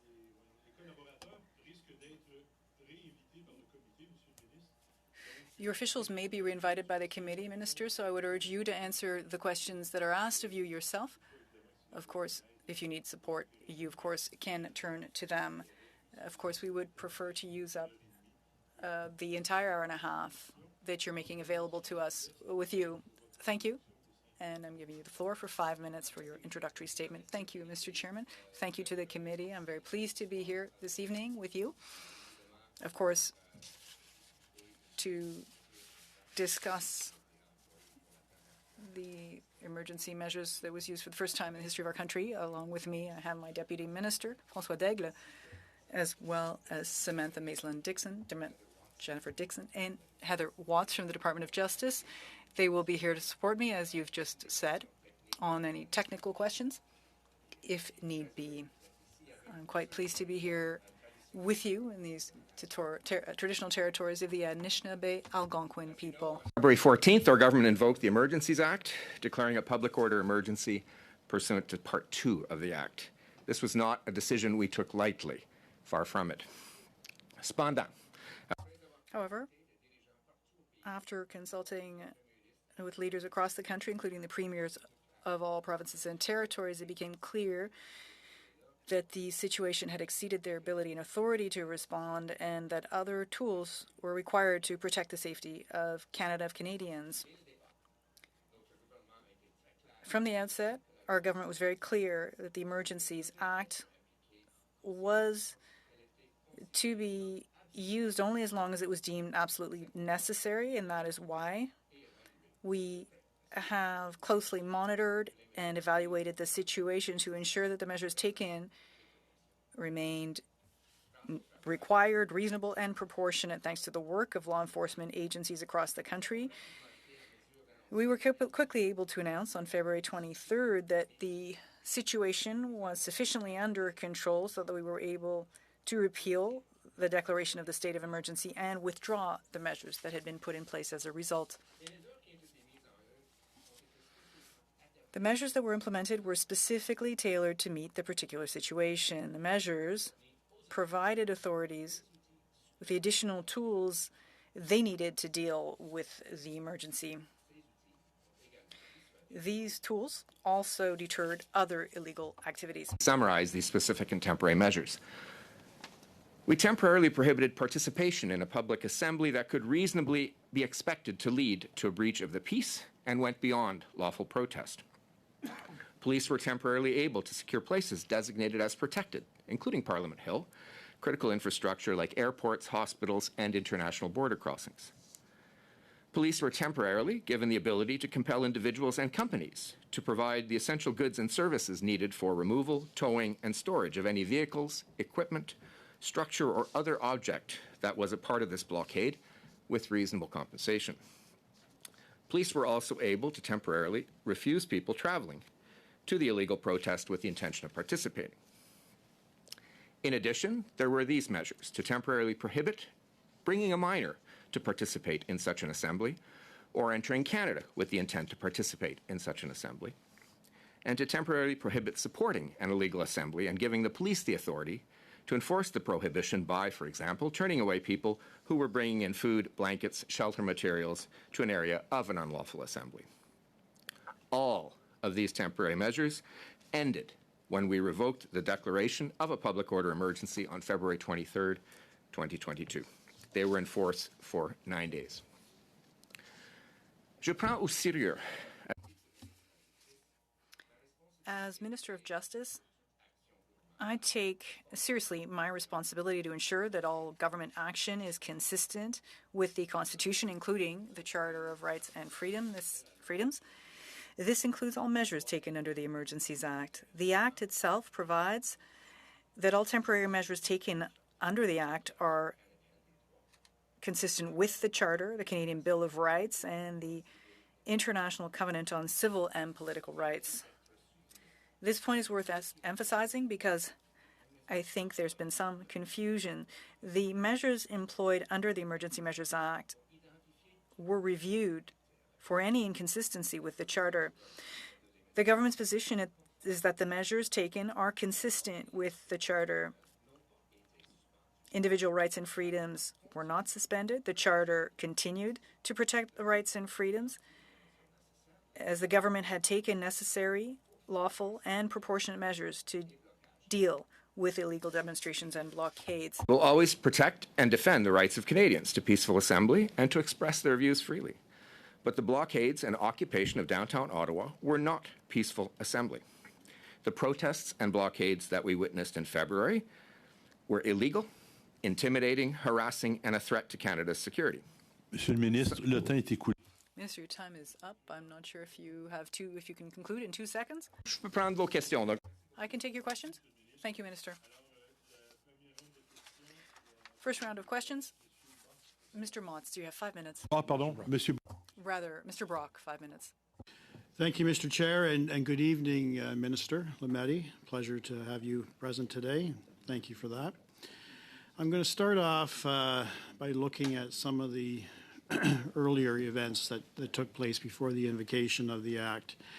We know that the convoy itself declared a bunch of demands, and that was shared on social media quite extensively. They wanted to end all vaccine passports, including all inter-Canadian passports. They want to eliminate all mandatory programs of vaccination and contact tracing.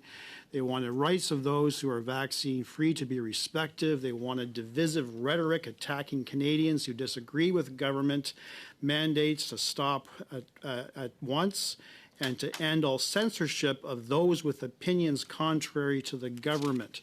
There is nothing in those public demands that would cause any federal government to have any concerns, because that is an expression of opinion as enshrined and protected by the Charter. Yes or no? Thank you for the question, Mr. Brock.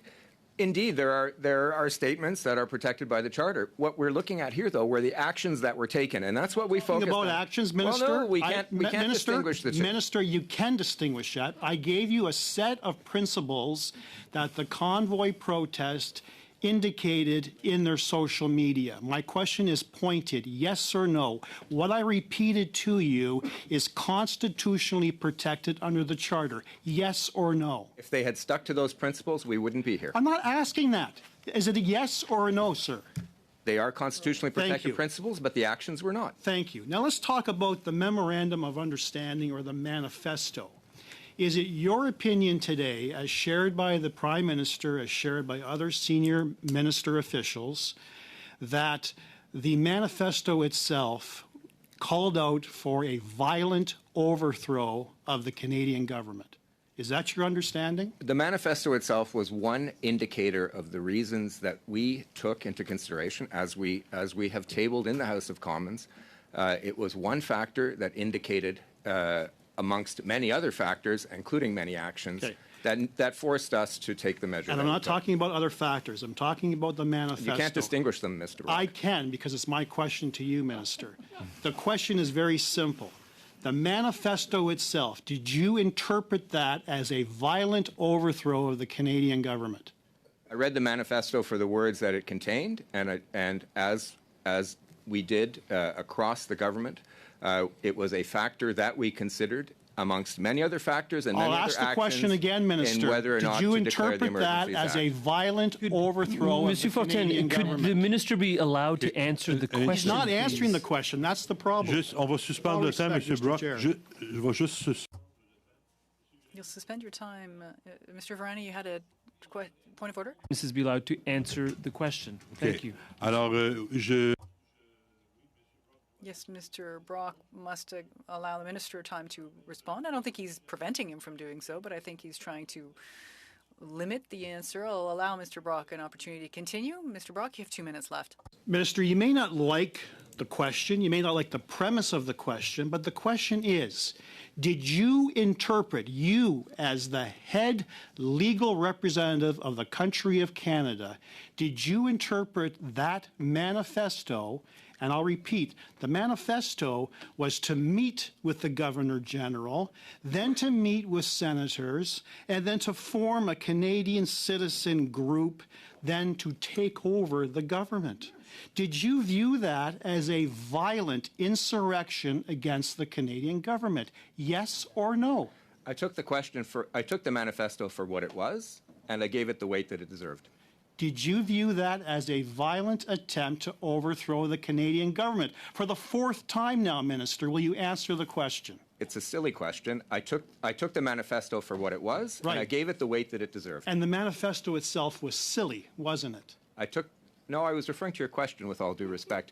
I took the manifesto for what it was, and I gave it the weight it deserved. There was no guns found. There were no tanks brought to Wellington Street. No one stormed any Parliament buildings. There were no efforts to occupy any government building. Some called on the Prime Minister to resign, but there were no forms of force to try to make that happen. All under the manifesto.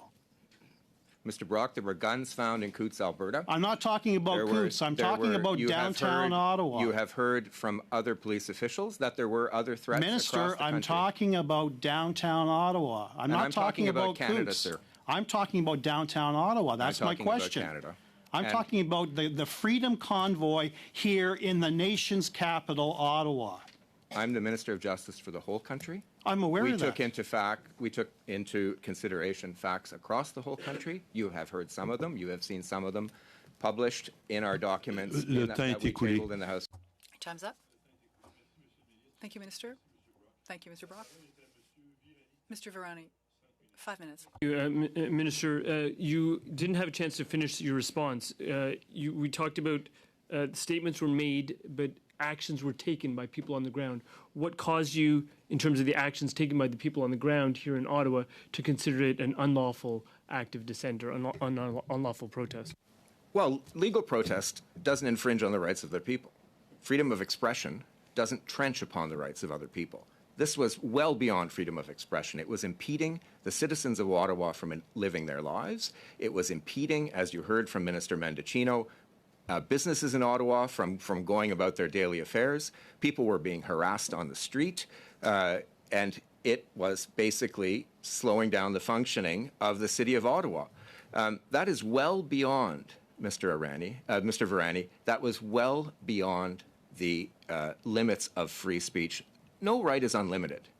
Every right is limited by the rights that other people have, and we had to take that into account as responsible legislators. And the right, Minister, to lawful protest is specifically carved out in the regulations that were passed after the order was invoked. As I read it, it specifically talks about measures to regulate, prohibit, or any public assembly other than lawful advocacy, protest, or dissent. I presume you took it seriously to ensure that lawful protest in front of the House of Parliament for our national legislature was an important thing to protect. Absolutely. We see it on Parliament Hill all the time. In fact, when the Ottawa Police, working in conjunction with a number of other police forces, cleared Wellington Street, the protests set up legally on sidewalks further down the street, and nobody bothered them. And they were allowed to make their point. That's legitimate free speech. That's legitimate protest. That's not what the situation on Wellington Street was, or on the Ambassador Bridge, or in Coutts, Alberta. And I would just add parenthetically that certainly no tanks were in existence, as Mr. Brock rightfully pointed out, but the only person to suggest the invocation of the Army was actually Senator Carignan in response to questions to Minister Mendicino. But I'll put that aside for a moment.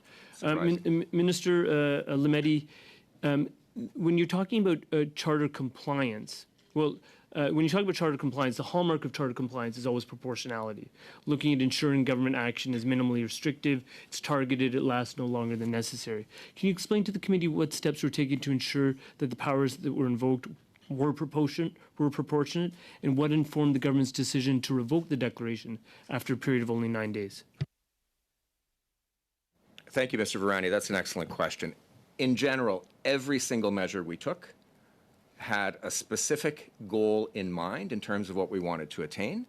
They were measured, they were targeted, they were temporary, and they were proportionate. We made it clear that we would go no further than taking control of these situations across Canada.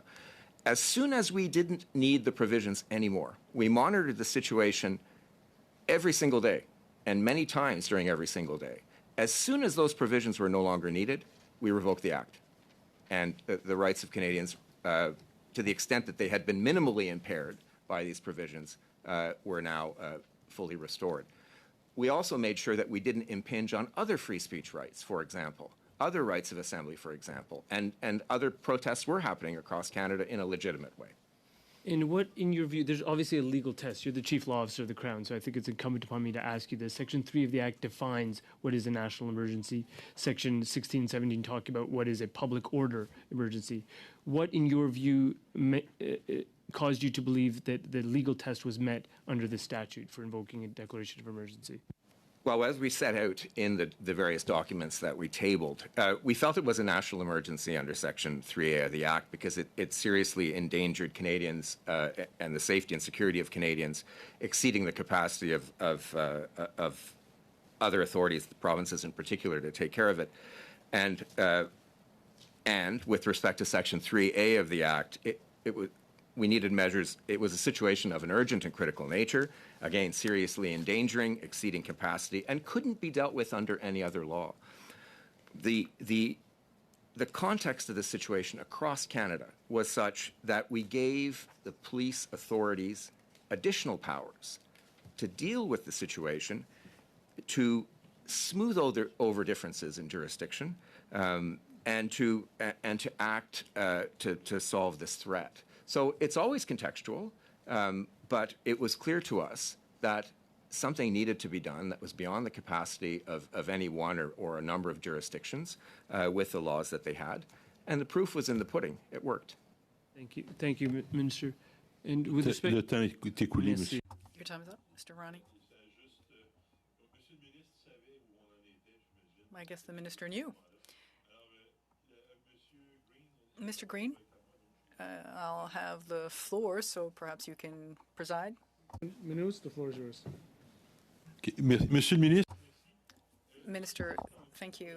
Earlier on, with your colleague, Minister Mendicino, I asked the following question as to whether he had received any written advice before proclaiming the state of emergency. He said yes. I asked if it was in writing, and he said yes. Can you confirm whether you yourself have received some written advice yourself before the declaration? Mr. Fortin, as Minister of Justice, I myself issue advice to the Cabinet, and as Attorney General also. These are, my question was actually, had you received any? These are protected by, Minister, I'm not asking you if you issued any orders or advice, legal opinions, rather if you had received any. Mr. Fortin, such a statement from the Attorney General will be considered in some cases as a permission to do this. As the Attorney General, I have to rely on privilege. I understand that you did not receive any, but you issued some? Answer, Mr. Fortin, I cannot answer your question. Mr. Minister, you can't even tell me if you've issued it. Both people are speaking at the same time. Thank you, Minister. The other question is similar to the one I asked of the Minister of Public Safety. When you read the proclamation on emergency measures, there is an addendum. I'm sure you're aware of it. There's an obligation under the Act that states that the Governor of Canada in Council has to consult the premiers of the provinces and territories before declaring this. I think it's Section 25, says the Minister. Yes, and the summary of those consultations dated February 16th, 2022 is amended or is added to this proclamation, and without reading everything, on page 6, I see that the Premier of Quebec was opposed to the enforcement of the Emergency Measures Act. In fact, he said it would be a source of division. The Premier of Alberta himself was opposed to invoking the Emergencies Act. The Premier of Saskatchewan was not in favor of it and said that the police had sufficient powers and tools to address this. The Premier of Manitoba stated that he was unconvinced that for the time being it was necessary to invoke it. Premiers of New Brunswick, Nova Scotia, and PEI said that it was not necessary in their provinces to invoke the Emergencies Act. The 3 territories' premiers had discussions with the Governor and Council, but did not issue any comments on invoking the Emergencies Act. So 7 provinces are against it. The 3 territories had no opinion or do not express any opinion on it. And there are 3 provinces who seem to have said, yes, we need this, or it would be a good idea to have this. What's the point of these consultations, Minister? As you know, because you've read the Act, Section 25, there is a duty to consult. But a unanimous view is not necessary. A majority is not even required. Question, but what's the point? Answer, consultations are always useful. Question, answer, there were consultations prior with the provinces, with police forces. Question, Minister, this is not my question. We don't have much time. answer. I'm answering your question. My question. It is very difficult, says the minister, to really see what the premiers think. What's the point, though, if you're not paying attention to that? We were monitoring the situation in Lacote, in Quebec, in the city of Quebec. Question, Minister, you're saying it's important, but there are 7 provinces and 3 territories telling you no. And you make this proclamation. You state there's an emergency that is Canada-wide. How can you say it's important for you to take the pulse of things? You really didn't really take into account this. That's untrue. We were speaking on a constant basis with our counterparts, Mr. Fortin. Clearly, unanimity is brilliant. Mr. Mulroney had drafted this act, but it's not. It's the obligation of the federal government to take the necessary measures. We did what was required under the act. We consulted pursuant to the act. As you can read, and my time is up, Minister. Out of a sense of transparency, I just want to point that out. Thank you. Mr. Fortin, the floor is back to you. Merci, Monsieur Green. Merci, Monsieur le Ministre. Thank you, Mr. Green. The floor is over to Mr. Green, 5 minutes. Thank you very much, Mr. Chair. And I'll do the best that I can to put my questions through you. And I want to pick up on this notion of charter compliance because I think Canadians rightly deserve to know that the decisions that were made by government were proportional to the threat. And I believe that the challenge of this committee is to delve into the preconditions and the facts pertaining to what was before us. And we've heard, I think, very passionately a disagreement about the nature of the threat. I will go on the record and say that when an MOU of that nature is present, when the kind of open source evidence that is present on the internet talking about dropping bullets in our heads, when Coots has munitions found on site, I would take them at their word that they are a threat. But yet, given that, the declaration, the invocation in of itself was light on the language of or around the threat to national security under the CSIS Act. So my question through you, Mr. Chair, to the Honourable Attorney General is what facts or considerations did he provide in providing advice to the language of the invocation that would have considered Section 2, subsection D of the CSIS Act? Thank you for the question, Mr. Green. You'll understand that, first of all, I'm constrained, first of all, by cabinet confidence, which is a fundamental principle of the Westminster system, as well as by solicitor-client privilege, which is also a fundamental principle according to our Supreme Court in our legal system. That being said, I'll answer your question in 2 ways.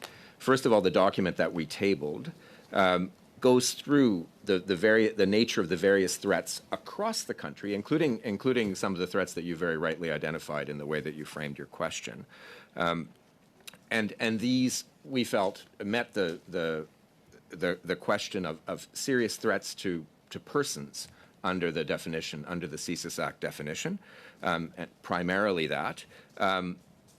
There is also the economic damage, which could be considered part of the property question. Thank you for that. But more specifically, given that the national emergency, you've stated that there is a threat to person, but in Section B, under the application and construction of the Act, it talks about threatening the ability of the Government of Canada to preserve its sovereignty, security, and territorial integrity, and that cannot be effectively dealt with under any other law of Canada. When your colleague was before us, I put the questions noting the similarity in the language of the background document, under Section 1, which talked about activities that are directed towards or use the threat of serious acts of violence against persons or property on critical infrastructure for the purpose of achieving political or ideological objectives. That language is very similar to the language under the definition of terrorism under the Criminal Code, Section 83.1. So I guess when we're looking at objectively whether or not this could have been dealt with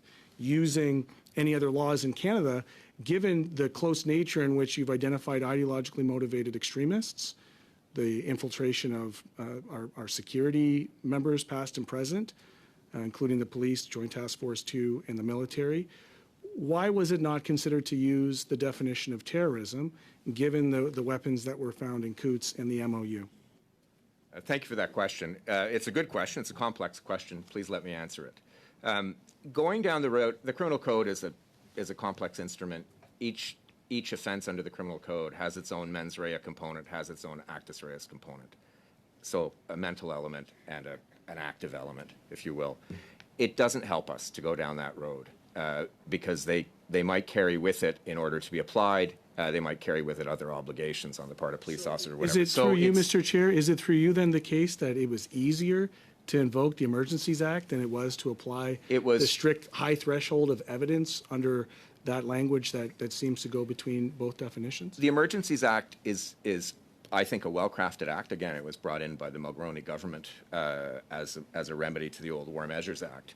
And I think it's well-crafted. It has in it a series of balances. It remains subject to the Charter, and it gives processes like these for further review. So the last question is let on me just the have one sentence, which is we tailored this act to the situation in order to be proportionate, in order to protect Canadians' rights. Did you use the most balance of effective way to go. probabilities, or did you use a threshold of beyond a reasonable doubt when you made those considerations? We used the threshold elaborated in the Act, in Section 3, in Section 16, and in Section 2. Time's up. Merci, Monsieur le Ministre. Thank you, Minister. Senator Boniface, you have 5 minutes. Welcome, Minister, and thank you for being here. I'd like to talk a little bit about talking about Ottawa and the injunction, and I'd just like to have a sense of what you saw as the importance, if there was any importance, to the multitude of complaints from citizens of Ottawa. And like many people here, when I stay here during the week, I run into neighbors, and the neighbors have certainly filled me in on how they viewed this and the way it was handled. But there was an injunction that was filed, which by an individual, as you know, which banned the noise pollution emanated from the trucks and other conveyances. How did that play into the decision-making around the declaration of emergency? Because the question I get, so just to give you a chance in the fullness of, question I get is, why did an individual have to take the injunction when, in fact, you got 3 levels of government that could have done the same thing and perhaps had a lot more to work with? Thank you, Senator Boniface. I too live in Ottawa much of the week, and so was living with this as well. And my office was right on Wellington. The injunction was I won't comment on the substance of the injunction, other than to say that it is a private law remedy that's being used by a private individual, and nothing in what we do precludes private individuals from taking private law remedies. As government, we have public law remedies. The Emergencies Act is one of them, and that is what we chose to use because we felt it was necessary. All of the citizen complaints, if you will, putting it that way, are evidence that their rights were being infringed upon in a very serious way by the illegal activity of the convoy. So it would have been taken into consideration. I guess I'm just trying to get the heart of the question on why would not one of the levels of government looked at an injunction as one of the options prior to getting to a declaration? We don't use injunctions as a private law remedy as a government. We use other direct public law means, criminal code, other statutes, in this case the Emergencies Act. So it's a different basket. I mean, I taught in a law faculty for 25 years, so 20 years. So if you taught private law, you looked at injunctions. This isn't part of the toolkit that governments use because we have other tools. Okay, well, we'll disagree on that because I've actually been involved in one where an injunction was used in this situation. So how that's used, I just think that there is a view of the public out there that says, why did this individual have to do this on their own? And I'm not saying necessarily it should have been the federal government, the provincial government, municipal. I'm just asking, as we move forward, is this something this committee should consider? How injunction may have assisted in this type of situation? Well, we did intervene in support of that injunction, but it's still a private law remedy. Right. Okay. Thank you. And so it would also be interesting for me, going back to the point you made in your opening comments on the issue of part of your restrictions around for people coming to Canada. for the purpose of the protests or such like. I assume then that there is some evidence that suggested that we may have had people who were interested in coming across the border from, I would assume, the United States to participate in the protests, and that would be why you would put that in specifically? That's correct. That's in the public domain, that people were, there were reports of people crossing the border. There were reports, CBC reported, I believe on the 14th of February or the 13th of February, that there was also foreign funding through a variety of different sites. So that the various pieces of information that we had explained the various measures that we took. Okay, and the final question, and this was when we asked your colleague, Minister Mendicino, to try to get a sense of at what point in the time frame of the protest that it moved from a lawful demonstration to an illegal occupation. How would that align with your declaration of emergency? Well, the idea that it went past limits, I think it's fair to say that people were making those kinds of arguments right from the get-go, whether it was the Ambassador Bridge, whether it was Coots, whether it was Emerson, whether it was threats in other places. The question for us with the Emergencies Act is an entirely different question, which is, at what point is it clear to us as a federal government that the situation has now moved beyond the ability of the province? Le temps est écoulé. Your time is up. Thank you, Senator. Thank you, Minister. Senator Carignan, you have the floor, 5 minutes. Thank you, Mr. Chair. Minister, good evening. I understand that you're the Minister of Justice, Solicitor General, and you provide legal opinion to the Government of Canada. That is part of my responsibilities, yes. I'm going to read something from Mr. Beattie, the sponsor of the bill in second reading. In 1987, in the House of Commons in November, on C-77, I quote, "Unlike the War Measures Act, Part 2 of the bill does not confer upon the government any additional powers with respect to search, seizure, arrest, or detention. We believe the criminal code provisions are enough to maintain order." End quote. Minister, how can you say that it is consistent with the Charter to seize bank accounts without any legislative foundation for that, without any search warrant, the only purpose being to scare people? Tell me that that is consistent with Section 8 of the Charter of Rights and Freedom. Thank you, Senator, for your question. I do not share your interpretation of the facts. First off, there was no seizure in this case. There were accounts that were managed, but there was no seizure. Question inaudible. It was temporary. Okay, even 1 hour is not seizure? It was during the period that the person took part in an illegal protest, illegal activity. We did it for individuals who, we do it in the case of tax evasion, we do it in the case of question. You have the power. Answer. Two people are speaking at the same time. The father of this act says that this act does not have the power to do this. With respect, Senator, I know Mr. Beattie very well. He was a wonderful man, but he could not predict any and every future occurrence. So we took the act as it was drafted by Mr. Beattie and Mr. Mulroney, and we enforced it applied it in a reasonable and specific way. The Emergencies Act does not give you the power to do searches and seizures. You froze bank accounts. That's a seizure. I think I would urge you to read the jurisprudence. You're a brilliant lawyer. You know how to read this case law.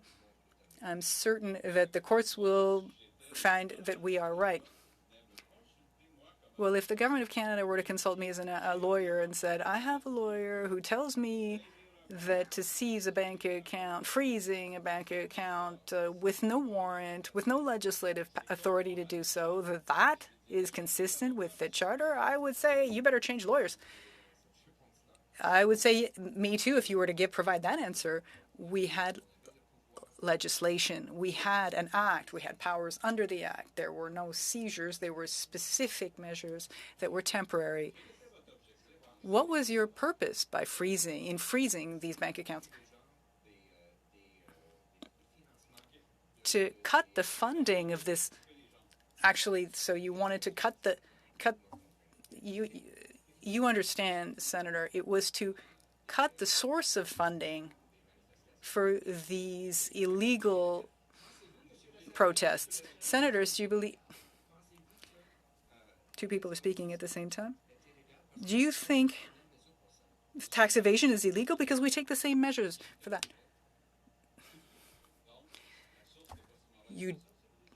I guess that if the source was not that was not that concerning, if you unblock the freeze. We said we would maintain the measures so long as they were necessary, but you froze and then unfroze these bank accounts. The protests were illegal. When they're no longer there, the protests, then we revoked the act and we unfroze these sources. Minister, you said the sources of funds were illegal. Why did you unfreeze these accounts? Mr. Carignan, you're putting words in my mouth here. We wanted to stop the flow of funding for illegal funding and illegal activity. That's clear in the Act, and it's clear in my answer. Thank you, Minister. Monsieur Carignan. Point of order. Pardon? Point of order. Point of règlement. J'entends point of order. Point of règlement. Ah, OK. Practicing my French, and in defense of the French language, I just want to note that I'm finding the translators are having a difficult time when people are speaking over each other. And I just, and I know I'm guilty of it too, but I just want to put to the members that, you know, they're working hard late into the night here. We want to give them the ability to do I would their just job say so welcome to the club, Mr. Green. So that we can hear it. This is why I'm here. I'm always on translation. Let it be on the record that I'm here defending the Francophone rights. Thank you. Merci, Monsieur Green. Thank you, Mr. Green. Indeed, we will try to be careful with that. I understand your point. Now, Senator Harder, 5 minutes. Thank you, Mr. Fortin. Minister, I'd like to follow up on Senator Boniface's questions. If you could describe your thinking and the advice that you were giving the government in the 3 weeks before the invocation of the Act. At what point did you feel that the invocation of the Act was not only the only but the best choice available to the government? And as I asked your colleague, Mr. Mendicino, why did it take 24 days? Thank you for the question, Senator Harder. It was an unprecedented situation, and obviously I will not divulge cabinet confidence. You're well aware of that, nor will I divulge or betray solicitor-client privilege. That being said, we watched the situation. We watched it evolve. We watched authorities try to deal with the situation with the tools that they had in hand. We consulted all the way through, as my colleague Marco Mendicino pointed out. Consulted police forces. We consulted governments. We had letters from ministers from other provinces, from Alberta, for example, saying we need tow trucks.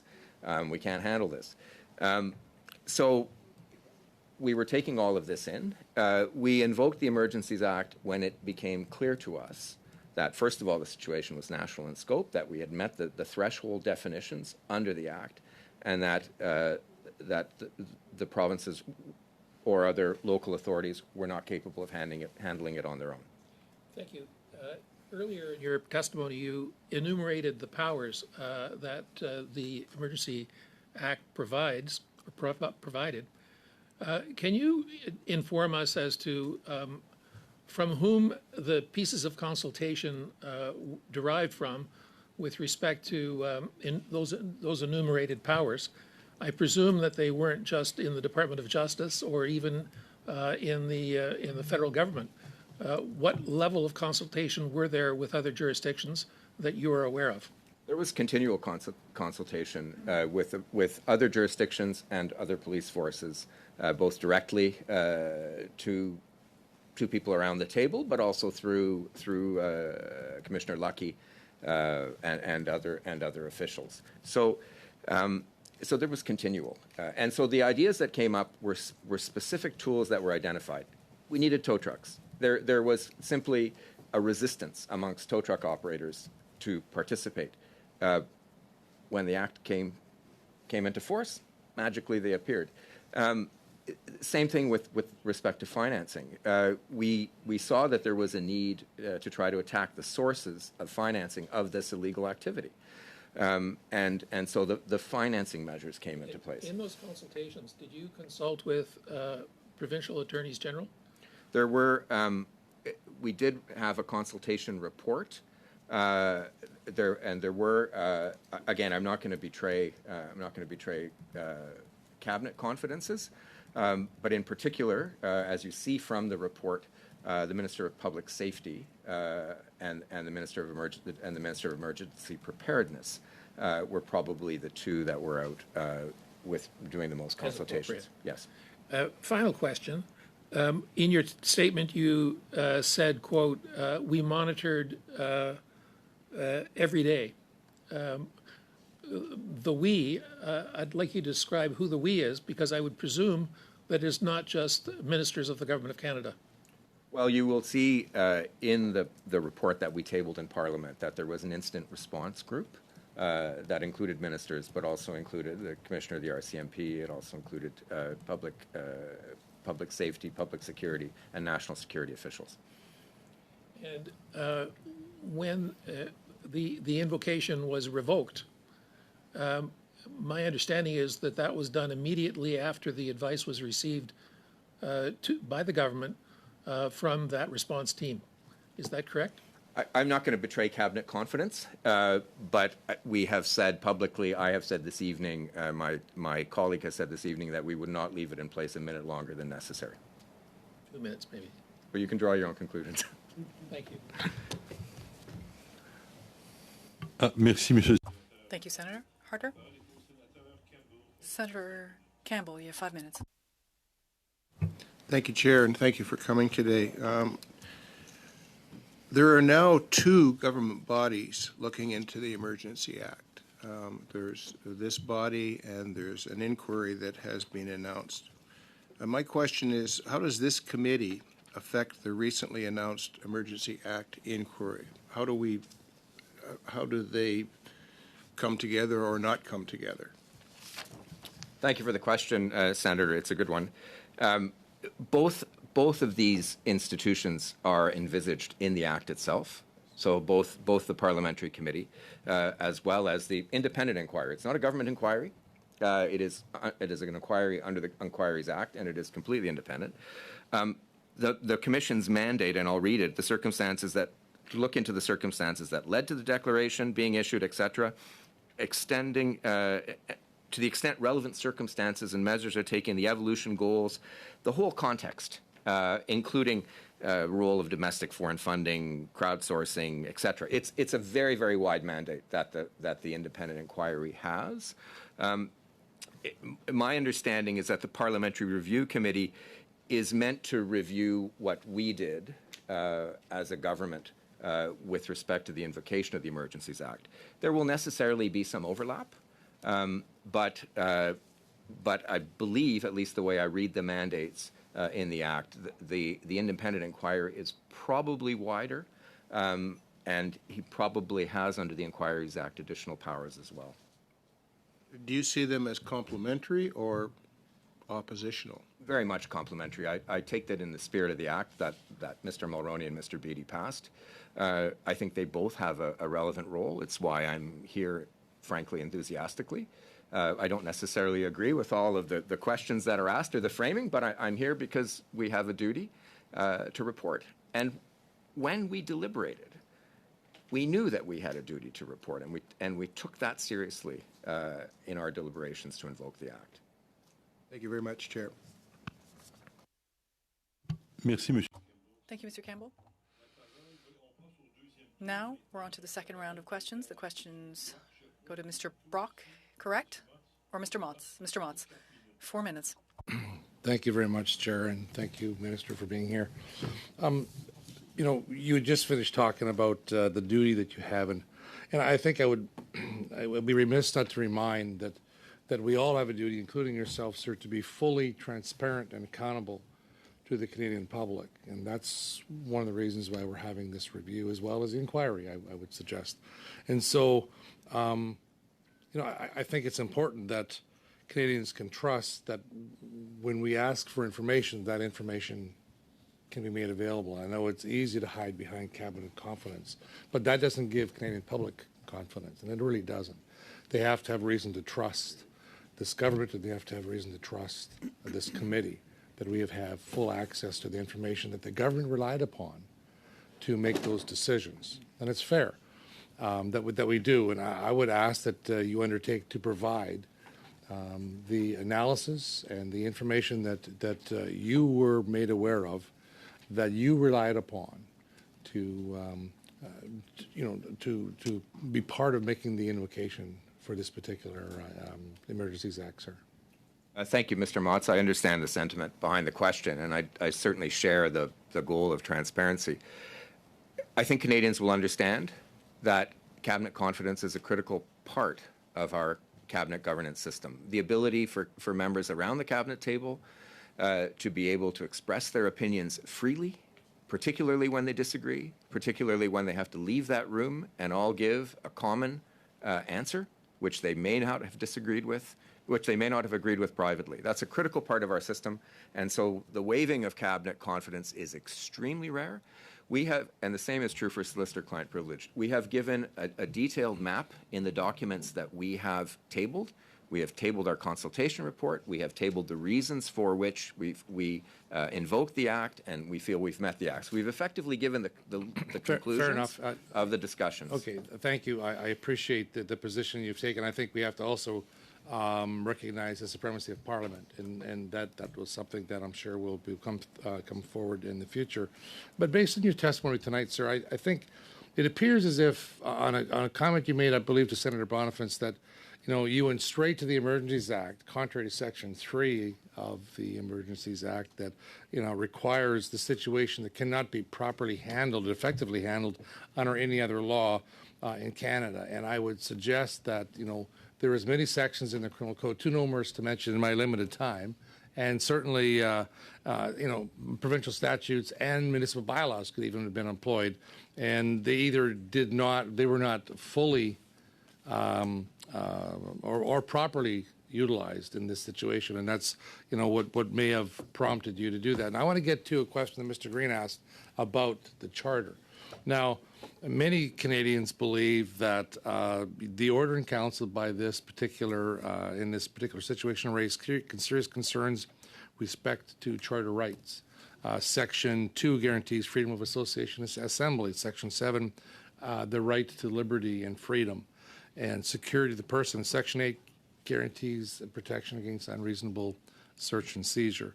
And I guess my question to you is, and again, it was mentioned before, that judges have ruled previously on the limitation of our fundamental freedoms must be demonstrably justified, reasonably proportionate, and prescribed by law. Now, did you conduct a full charter review, sir, and compliance review in all aspects of this particular act? And if so, who did you consult with? And are you able to share those findings with the committee? In 5 seconds. With your premise that we went straight to the Emergencies Act. We did not invoke it before we felt it was absolutely necessary. With respect to the charter. Monsieur le Ministre. Thank you, Minister. Unfortunately, your time is up. I give you an extra 15 seconds grace, but... Okay, Mr. Green will take up your question. Oui. Okay. Merci, Monsieur le Ministre. Thank you, Minister. Monsieur Birani ou Monsieur... Mr. Nakfi or Mr. Nakfi, you have the floor, 4 minutes. Merci beaucoup, President. Attorney, good to see you. Let me go to the issue, the question around the charter. But first and foremost, can you highlight to us the difference between the Emergencies Act and its predecessor, the War Measures Act? They are two entirely different animals. The War Measures Act allowed for the complete suspension of rights. The Emergencies Act does not do that. Rights continue to subsist. The Charter continues to apply. We have the duty to be here in front of you to explain what we've done. We have the duty to have a public inquiry. We have a duty to table certain documents. None of that was present under the War Measures Act. The War Measures Act was much more authoritarian, and I have said this publicly tonight, and I'll say it again, that I thought that the changes brought by Mr. Mulroney were very balanced, and Mr. Beattie, and we have applied those. With respect to the Charter, no rights are unlimited. No rights are unlimited. There's a balancing provision within the Charter, Article 1 of Section 1 of the Charter, and we were targeting illegal activity. We were targeting unlawful protest. We weren't targeting lawful protest. We weren't targeting freedom of speech. Freedom of speech that people had never was restricted. Only blocking bridges, City of Ottawa, threatening in other places. That's the kind of activity we were targeting very specifically. And that targeting takes place on the basis of the facts that you have in front of you, such as in this case, the illegal occupation and peaceful assembly here in Ottawa and the blockades of border crossings. That's correct. I mean, anybody who thinks that the assembly here in Ottawa was peaceful didn't really see it up close.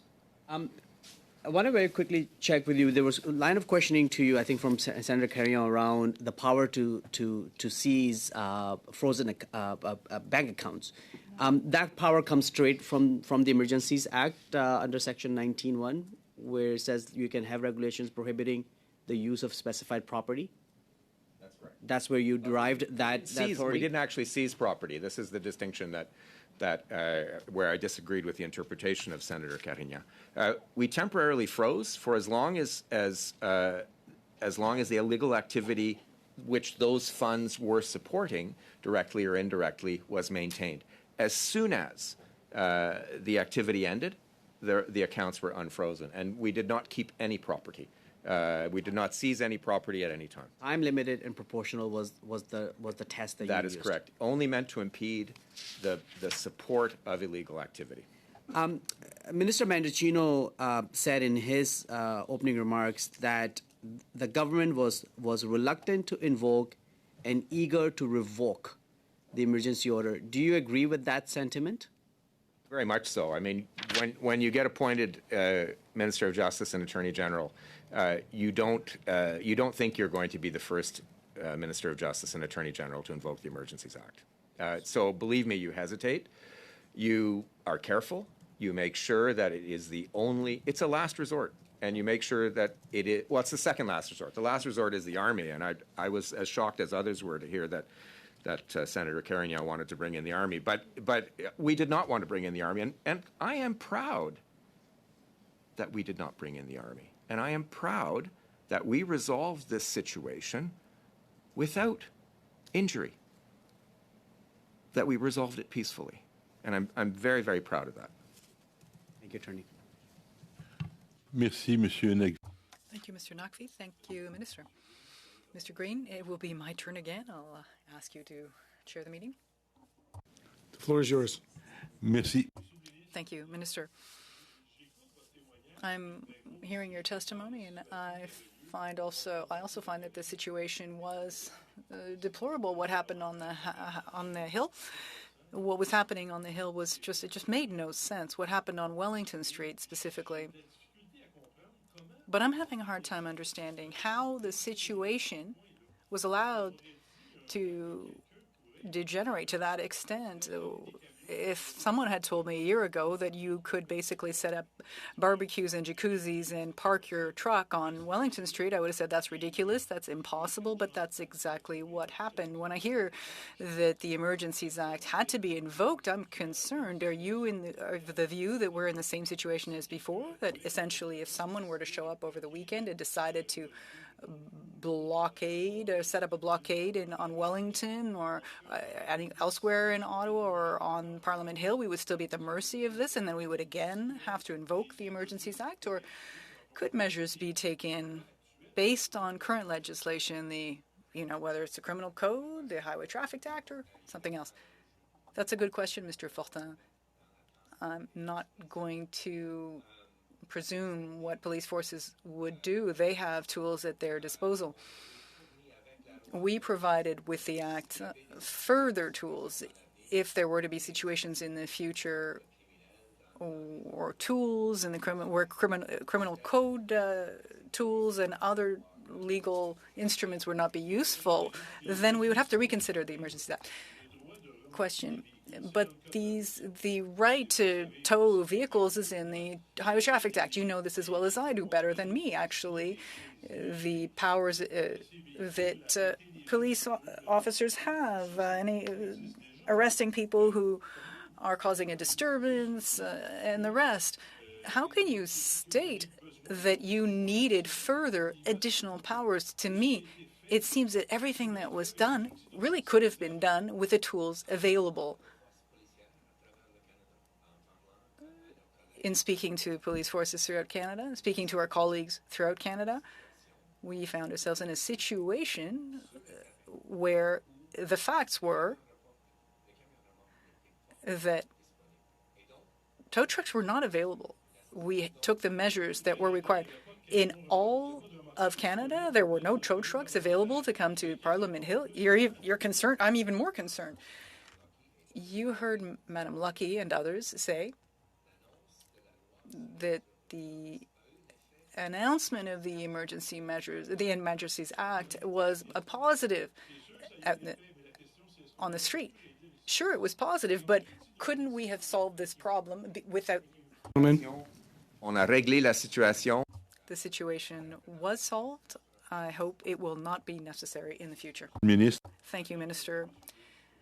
Mr. Green, you have the floor. 3 minutes. Thank you. Much has been said about the need for us to have transparency and accountability throughout this process, and yet we've heard in early testimony and comments in the media a constant reference to cabinet confidentiality and solicitor-client privilege. And I think, there's an opportunity here for us to provide Canadians on both sides of the issue the clarity that they need. So I'm not asking you to waive cabinet confidentiality, but I do have questions of specificity around charter compliance.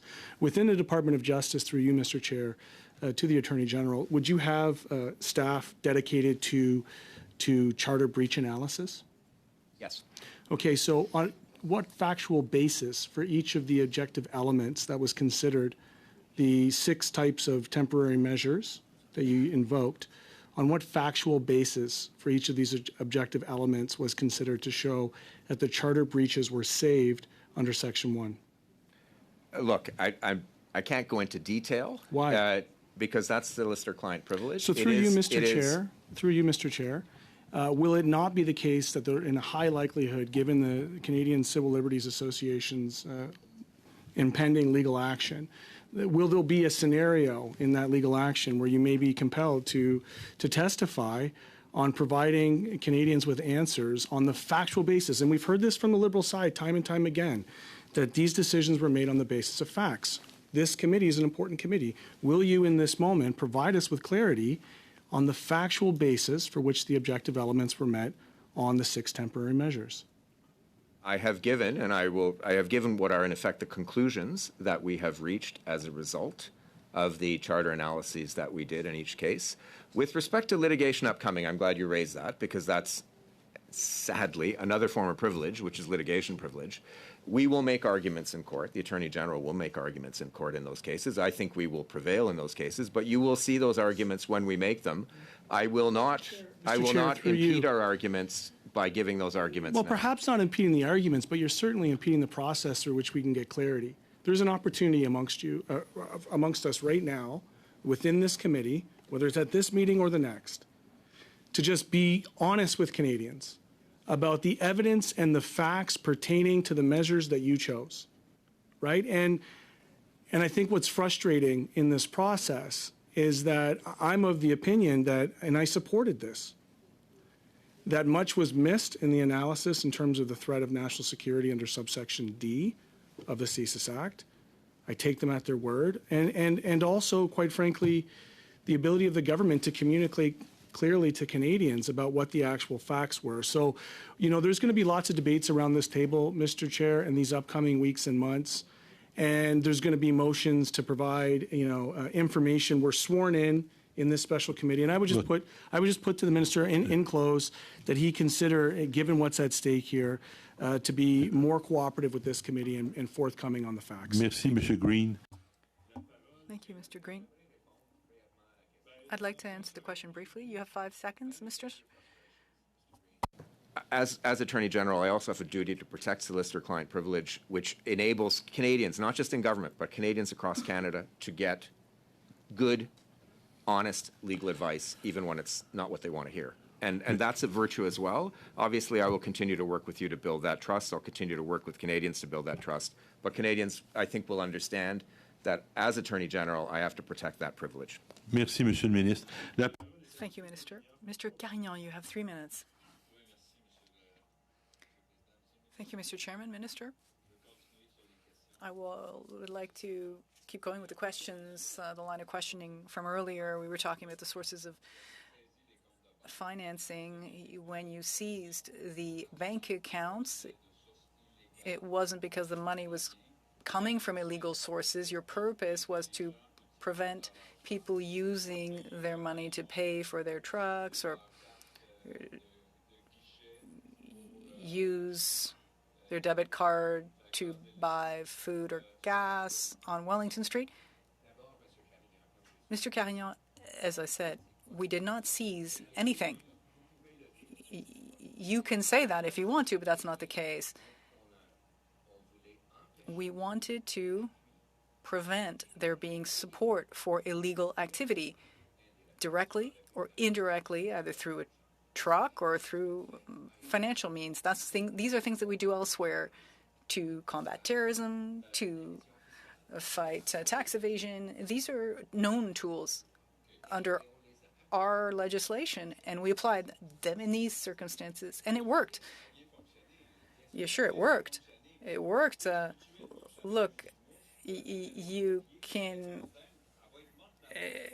kill a fly with a fly swatter or with a tank, but there might be a question of proportionality here. I think it was quite proportional. The funds were frozen. We didn't seize anything.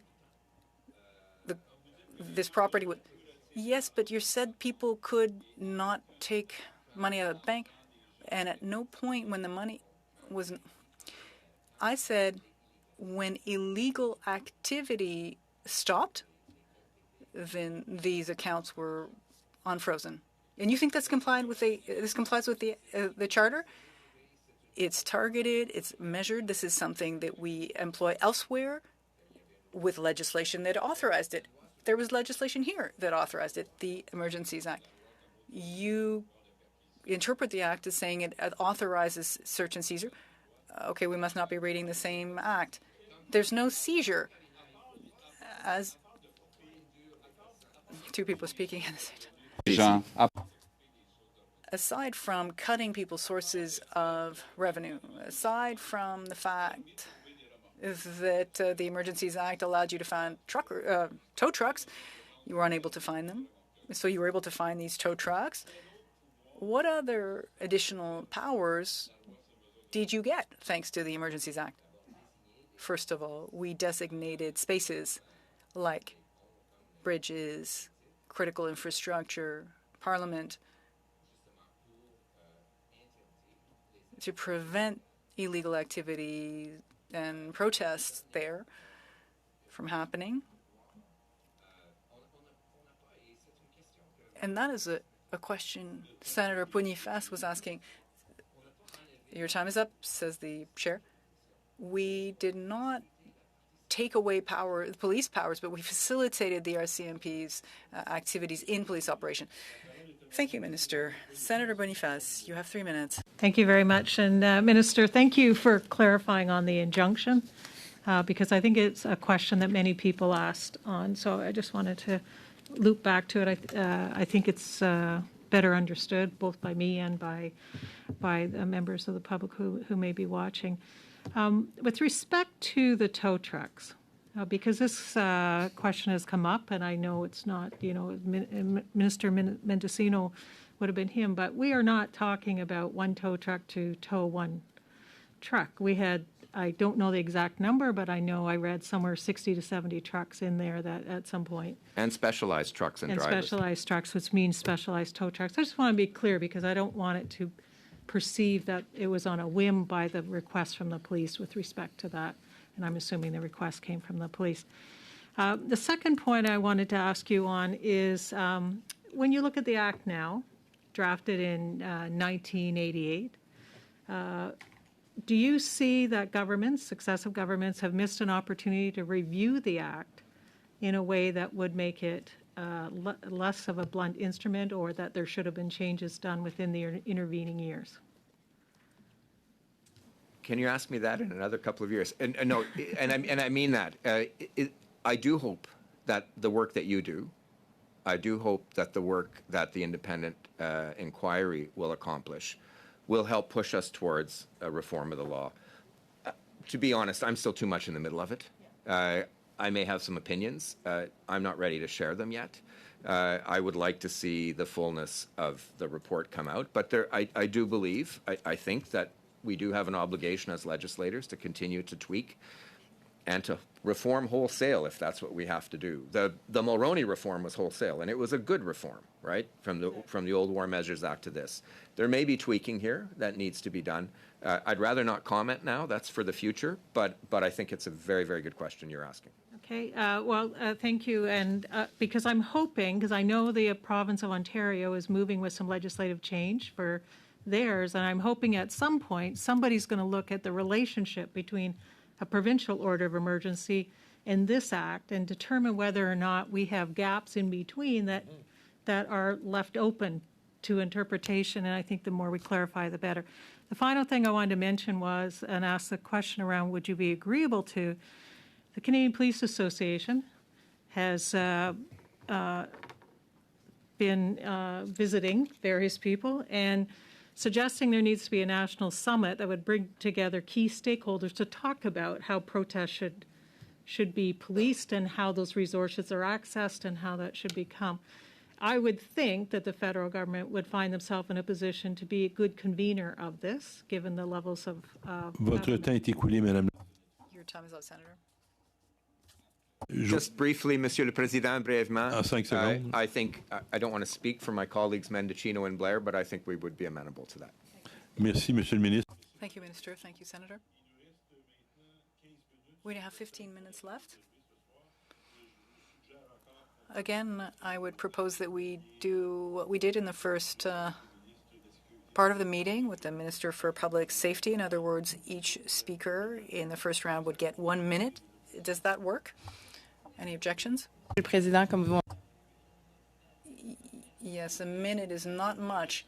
Yes, but I have a hard time dividing a minute. Listen, if you say a minute 15 seconds, I'm not sure.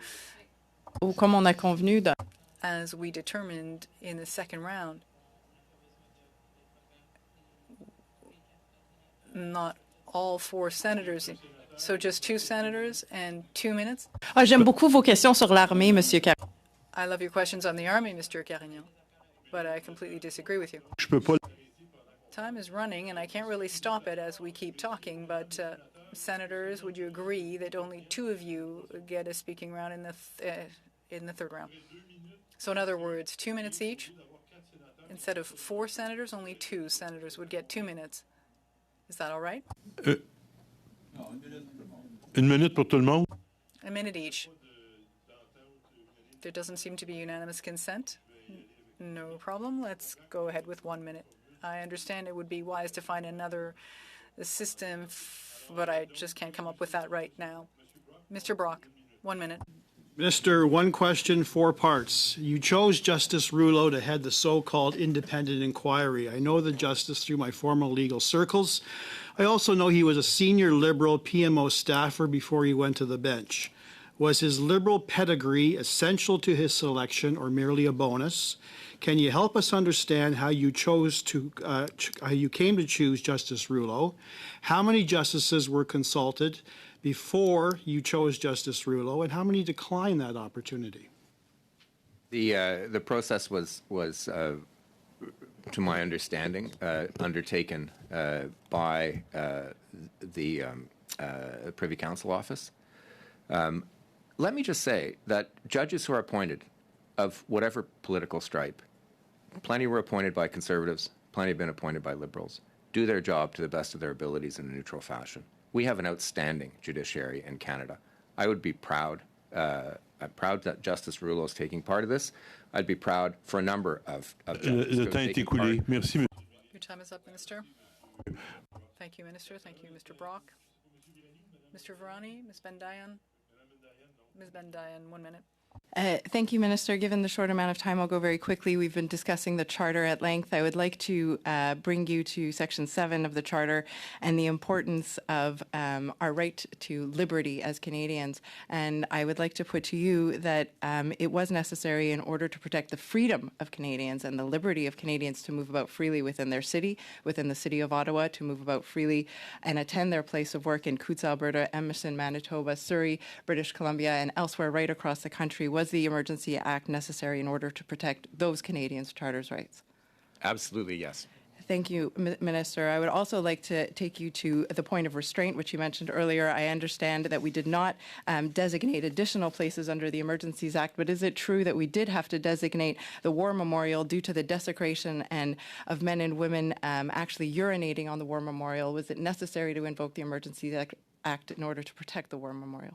Sadly, yes. It's a matter of public record. And Minister, to clarify on the record, is it your opinion as Attorney General Your time is up, Ms. Bendayan. that the test was met in order to invoke the Emergencies Act as Merci, outlined? Madame Bendayan. Thank you, Ms. Bendayan. Thank you. My turn again, Mr. Green. Yep. Monsieur le Ministre. Minister, in your testimony earlier, you said there were consultations here that we find attached to this document. It said prior to Article 25.1, and then we talk about provinces going through emergencies. Regardless, it's here, but you said you had other consultations. You say that you were constantly in consultations with the provinces on the question of the situation that we are addressing here. Since when, as of what date did you start these consultations with the premiers or attorneys general of the provinces? The record of the consultations was tabled in Parliament. As you've noticed, what you mean the record? You mean the amendments? I spoke to my counterpart in Quebec the night that the act was proclaimed. We have consultations throughout the country. Sorry, my time is up, Minister. Thank you, Mr. You have the floor back. Monsieur Green. Mr. Green, 1 minute. Thank you very much. We've heard around the table that the authorities were insufficient for local police and indeed provincial police across the country to be able to adequately deal with that. And yet there's been, I think, open source evidence that it wasn't necessarily insufficient authorities, but authorities who were insufficient. And so my question through you to the honourable member is, does he believe that if the police had simply acted with the authority in which they'd already granted, i.e. taking early advice from ITAC, understanding the information that was given to them as it relates to a national security threat, and acted in accordance with that information, could we have avoided this situation to begin with? As a legislator, as a member of Parliament, as the Attorney General, I was part of a group that had to deal with facts on the ground. So I'm not going to speculate on what police might or might not have done. My role, given the facts on the ground, was to try to give... ground, Mr. Chair, was that the police failed to act within the city of Ottawa for 3 weeks. I'm only going to... Your time is up. Everybody in this forum, Your time is up. Peut-être que Madame la C'est une question sénatrice... très importante. Je Monsieur sais, le Président. This is a very important question. Yes, of course, Minister, but everyone has important questions. We're all frustrated. You don't always answer every question. We would need the entire evening. This is so important, but unfortunately, that is not the case, and my job is to manage the time. Senator Boniface, 1 minute.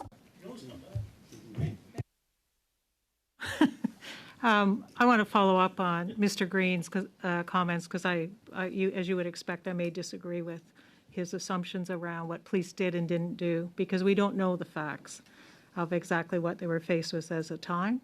And I think that will be part of what we will hear, will we not? I expect we will hear from the chiefs and such like.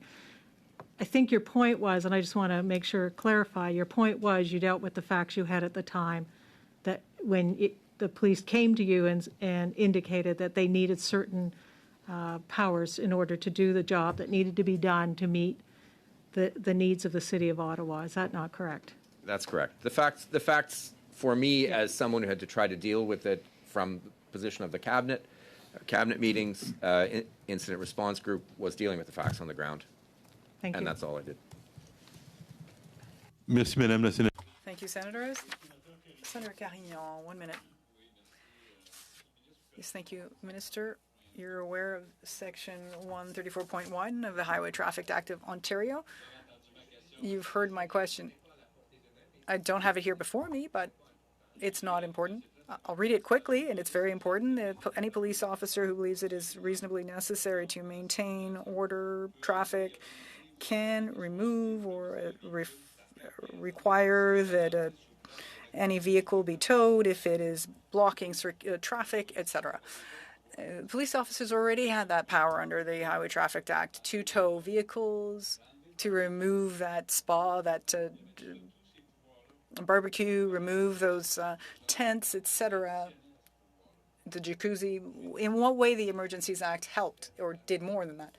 I've already described what we did under the Act to respond to the circumstances at hand. That's what was required as a government. That's what we did, and we managed this very well. Question, does it require to use this Emergencies Act to tow vehicles? We had far more than that. Thank you, Minister. Senator Harder, 1 minute. Thank you, Chair, and thank you, Minister. Minister, I premise my question by saying I fully understand and agree with Cabinet confidence and with client solicitor privilege. But I want to talk about charter compliance and vehicles that the government does use to assure parliamentarians of compliance. When we have individual bills, the Minister of Justice tables a charter compliance. I wonder if you would contemplate tabling with this committee a statement of charter compliance. Well, thank you for the question, Senator Harder. It is true that under the, and I've forgotten the measure, I am not required, because this is not a bill, to table a certificate of charter compliance. That being said, I am required by the law under the, I believe, the Statutory Interpretation Act or something like that, 4.2 of that act, to make sure that it is compliant with the charter. And I have given you the conclusions that I have come to, that what we have done is charter compliant. Merci, Monsieur le Ministre. Thank you, Minister. Our time is up. And now on to the final member, Senator Campbell, 1 minute. Thank you very much.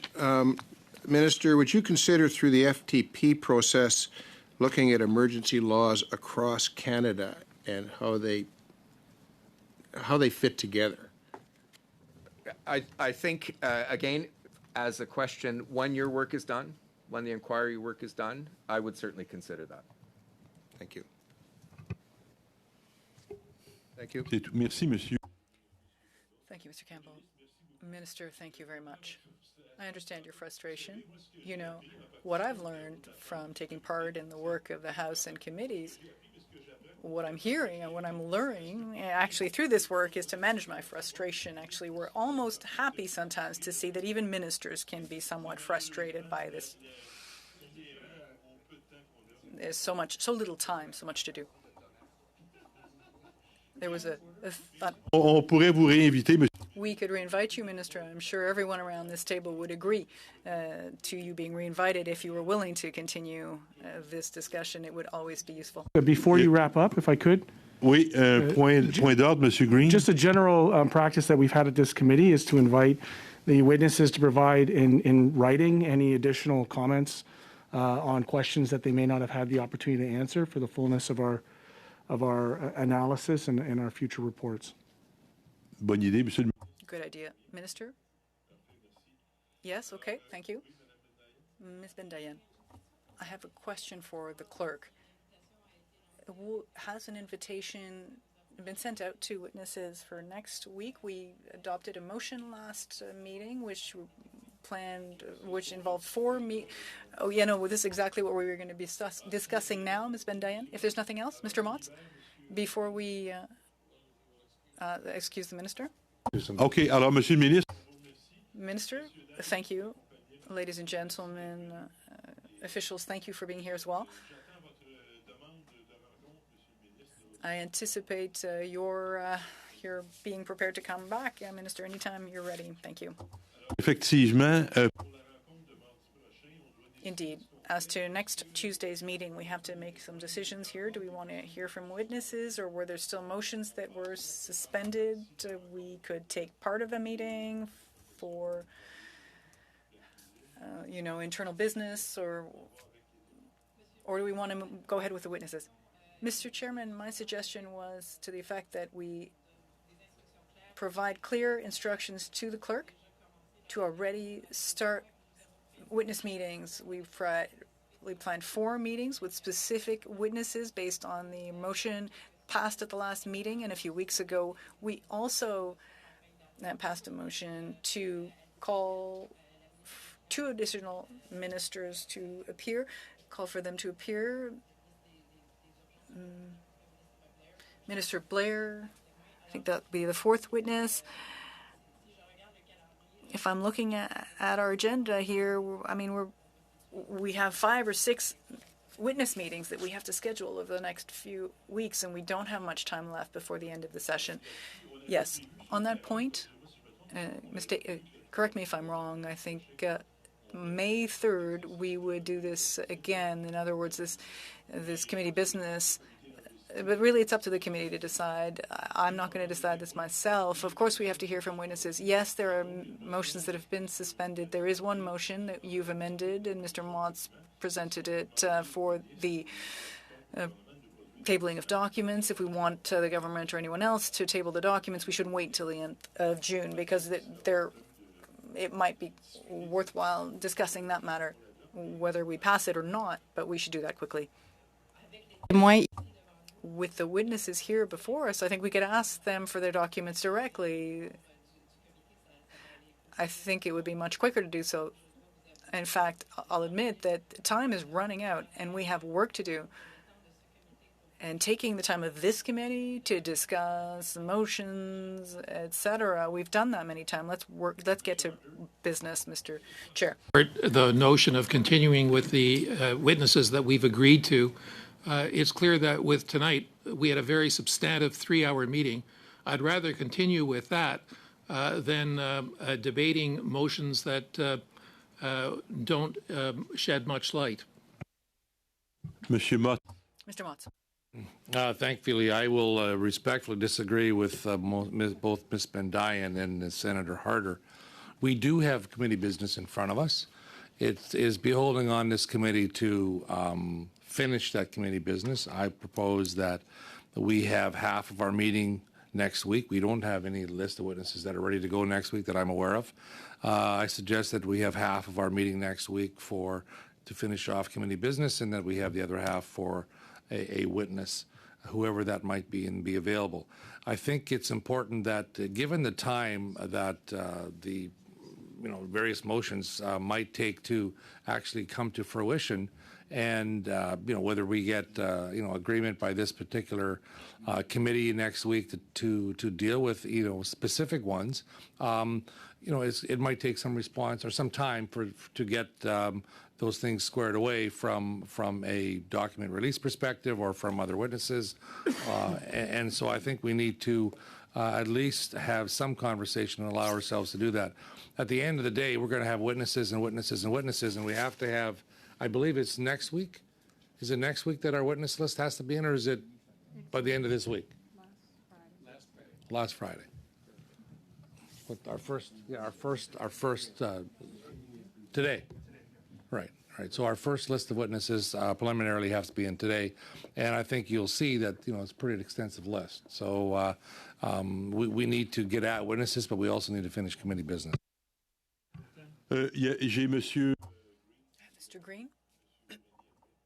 Mr. Varani after. Thank you, Mr. Chair. I just wanted to note, tonight is any indication on the reluctance of the government to provide this committee, which I believe was charged, we were sworn in, with information that would be pertinent to the testimony of future witnesses. Unfortunately, I think that we're in a corner where we're going to have a call the question at this committee at some particular future point in time to see if it is the will of this committee that we're going to work towards the transparency and accountability of this process, which includes the disclosure of documents. We had just in the last exchange here where the minister made it very clear that while it is true in other cases he could provide charter compliance information, he was not compelled to do that based on legislation. Well, as a committee, we have the power under lots of jurisprudence to demand for documents from this government. And I'm interested in those documents. I'm interested in getting to the facts of the matter.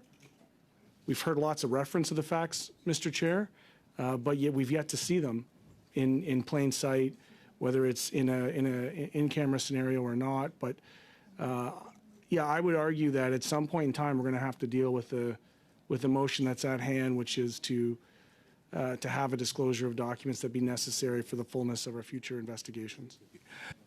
À ce stade-ci, monsieur. At this point, I'll be giving you the floor, Mr. Varani, but a point of information.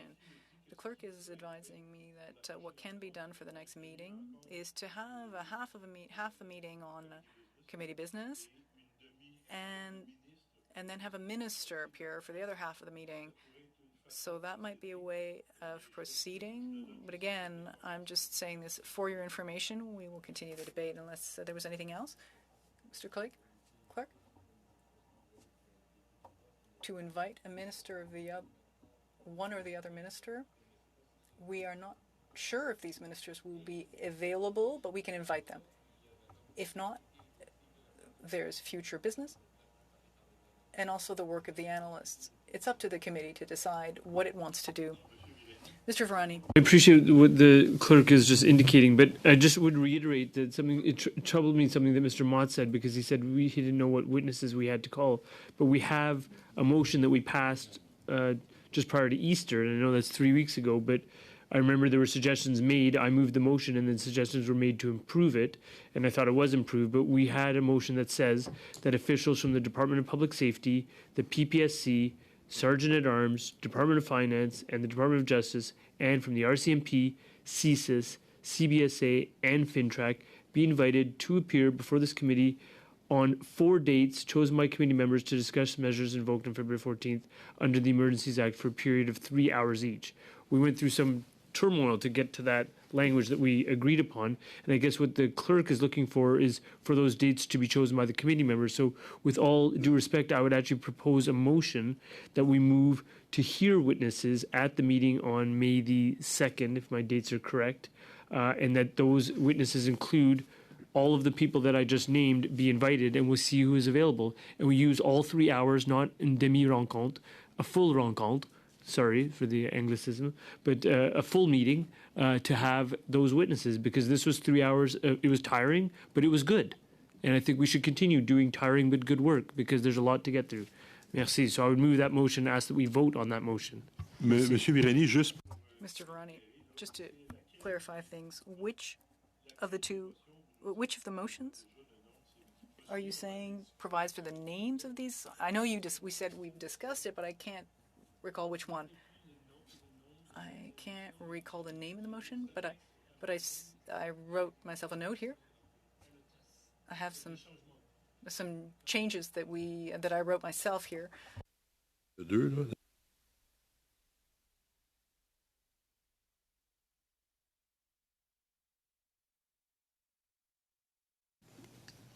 Okay, so you are proposing the people that you've named for next week? should we have a debate on a motion of this nature? The motion was passed. Mr. Virani is proposing that we invite some people to testify on May 3rd. Is that correct? That's what I understood from what you were saying, Mr. Virani. Moving that we invite some of those witnesses to appear on May 3rd. Yeah, I was asking that we invite all of them and we see who is available. And schedule for the next one. And if some are available for the next week, then we schedule them for next week. And if there's spillover to the following week, May the 10th, I guess it is, then we continue to schedule. I believe that was the purpose of passing the motion. And Monsieur Le Greffier, I think you were just waiting to hear about which dates. So my proposal would be that we just continue with next week and the following week to hear witnesses. Just to be clear, this is a motion number 16, motion 17, stating that the Deputy Prime Minister, Minister of Finance, no, 17 is representatives, it's not the ministers. You were referring to ministers, or did I misunderstand? Madam Bendayan was referring to ministers. I was talking about representatives. Okay, so officials from the department on in motion 17. Okay. Mr. Green. Just, when the motion was passed, we didn't have specificity on the dates. And what I just caution the committee on is that given that these motions have already been put, at any time, members of this committee, even with witnesses present, can move their motion at their slot. And what I don't want this committee to do is delve into a scenario when we have the politics of the committee interfere with the testimony of the actual witnesses. And so in that caution, I would suggest that by setting aside time for committee business, we wouldn't run into a scenario that might interfere with the testimony of ministers or witnesses at hand. Because it is well within our rights as committee members at any point in time that we have the floor to move the motion. So rather than get into a scenario, and I'm contemplating myself being at that chair at some point in time where that might be the case, I would ask that we do contemplate a set aside to have those things that might not interfere or impede on the testimony of the witnesses that we've selected. So I just wanted to put that out there. Madame Bendayan. Ms. Bendayan.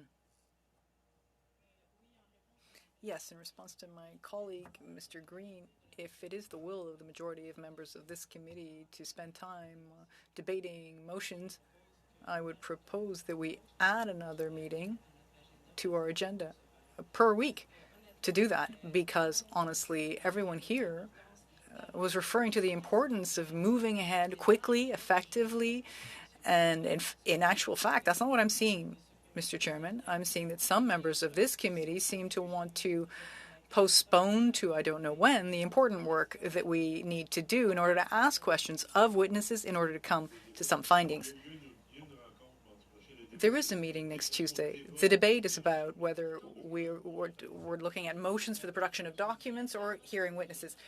There's a motion on the table from my colleague, Mr. Virani, where he refers to scheduling the next meetings for witness meetings for the tabling of documents. Or no, I propose we have a separate meeting to discuss documents. Mr. Nakvi. I just want to add, we've already have motions passed here that has determined that there are 2 ministers at the least and various officials from very important agencies that we want to hear from. And at some point, we need to give instructions to our clerks to start scheduling all these people. It's not going to happen overnight. And we've actually, in the motion, have said for other witnesses, 4 weeks. So I think it's only reasonable, given the important work that we have to do, and we saw today a lot of heavy lifting was done, that we continue with this process and at the least start scheduling the people that we have agreed to. That includes 2 more ministers and witnesses from very important agencies that have been listed in the motion that Mr. Virani read. Thank you. Monsieur. Mr. Motz. Thank you, Chair. I find it interesting that there's a offhanded accusation that some members of this committee want to push off witness testimony. We're here to hear witness testimony, but we also have some rules and parameters around the motions that are set here about how we're going to do business that haven't been resolved yet, and we need to resolve them. And we can still hear witnesses, and we need to hear witnesses, but to suggest that we take even a half a committee meeting to deal with some of the motions and deal with them and then move on, I think is a little irresponsible as a committee.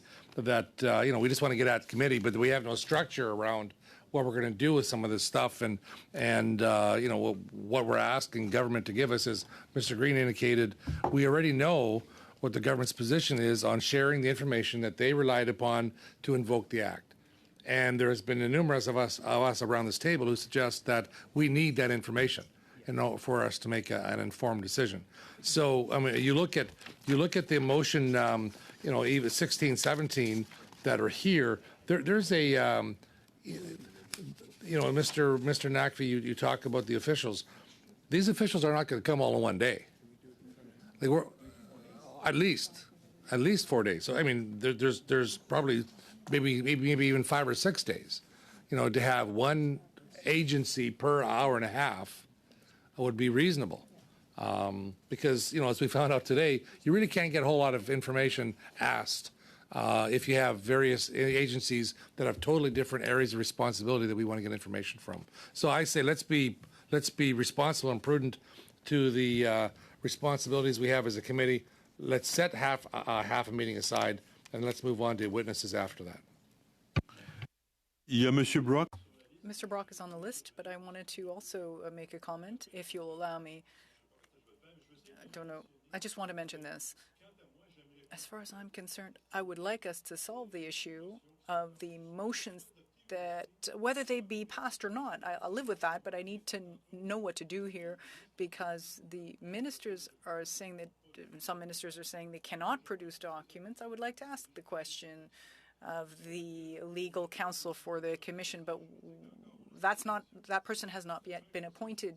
We hear that you need an independent legal counsel, and at the same time there's an amendment or counter-proposal saying that should be the responsibility of the clerk of the House. Okay, but I have a question. Can I compel the minister? Can the committee compel the minister to produce opinions that he claims he has, to complete his testimony with documents that he's mentioning in his response? To my mind, he should. I don't have a legal counsel to turn to find out if there is one, then we need to adopt the motions that have been set aside. Let's say these motions are not passed, there's no legal counsel, then I'll manage on my end. I'll find that. I'll get a lawyer to testify, and I'll ask the question of this lawyer. But you can understand that these are things that need to be done. Of course, I would love to hear from witnesses, many witnesses, and in fact over the entire summer if required. But I think we need to plan our agenda. Mr. Mott's motions on legal expertise, the production of documents, the counter-proposal from Madame Brenda, all of this is important. I think, in my view, this has to be settled before we can continue our work peacefully, knowing where we're headed. I just wanted to share my view. We need to address these motions, whether it be done in an hour and a half or not. I mean, I don't think it has to take that long, but it has to be done. Monsieur Brock. Mr. Brock. Thank you, Mr. Chair. In light of your comments, your intervention, I have nothing further to add. Thank you. J'ai pas compris. C'est fini? OK. Vous me dites la sénatrice Boniface. You're saying Senator Boniface, I think, wanted to speak. Yeah, I was just going to suggest we call the question. We're only speaking as of tonight on this motion for next week. Alors, ça va pour tout le monde? Is that all right for everyone? Mr. Clerk, will you call the question on the motion, Madame Bendayan's question? Sorry, Mr. Varani's. As to us hearing next week from... Oh. We need to hear the motion, please. Ah ouais. Oui, Monsieur Green. Ouais, mais c'était un petit peu délicat, là.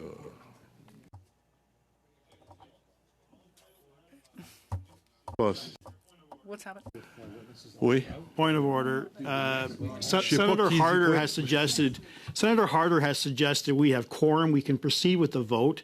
That is so disrespectful to members of this committee. We're entitled to a comfort break, and that's where I believe my colleague, Mr. Green, is, who's now entering the room. OK, alors, la question ne se pose plus. Merci, M. Brock. Tout le monde est là. All right, that's settled, Mr. Thank you, Mr. Brock. Clerk, can you read the motion for it to be clear? Okay. Yeah, for the benefit of members of the committee, Mr. Varani moved that on May 3rd, the committee hear witnesses from the list that was adopted earlier of grouped witnesses for 3 hours. So to hear witnesses for 3 hours from the group. Which witnesses? Well, Mr. Varani left it open. Non, c'était la liste. Okay, so Mr. Varani was recommending motion 17, Mr. Clerk. I'll read it. You go ahead, you read it. My understanding is that Mr. Varani suggests that the meeting on May 3rd be devoted to hearing the witnesses that are available from the following list: the RCMP, CSIS, CBSA, Department of Public Safety, Department of Finance, Department of Justice, FinTrack, as well as PPS, the Sergeant at Arms, and the Usher of the Black Rod. So how many? I mean, it's a great amendment, but I mean, or a great motion, but how many are we going to call? And is it just for that meeting? Yeah. You know, that's what we have to figure out. Is it just for next Tuesday? No. And then are we doing like 3 of them? Are we doing 2 of them? That's a buffet. That's what we have to. Yeah, it's a buffet. Yeah, so we have to. If we have to, advise the clerk, whoever's available. There could be 5 of them available. That's not appropriate. We need 1 or 2 or 1 per hour and a half.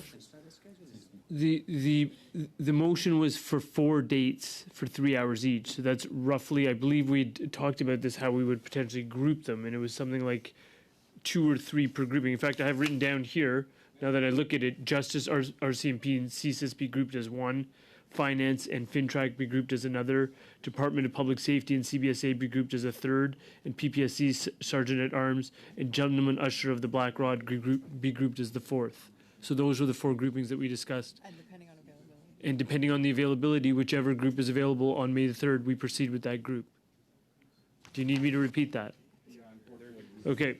So the groupings were Justice, the RCMP, and CSIS. That's 1 group. The second grouping was the Department of Finance and FinTrack. The 3rd group was the Department of Public Safety and CBSA. And the fourth group was the PPSC, the Sergeant at Arms, and the Gentleman Usher of the Black Rod. I'm glad I get to say that twice. And if you could please bring the Black Rod, we'd all be very impressed.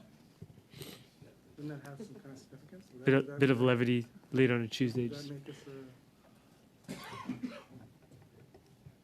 So the proposal is to start scheduling all of them, to be frank, Monsieur Le Greffier, and start with whoever is available on May the 3rd.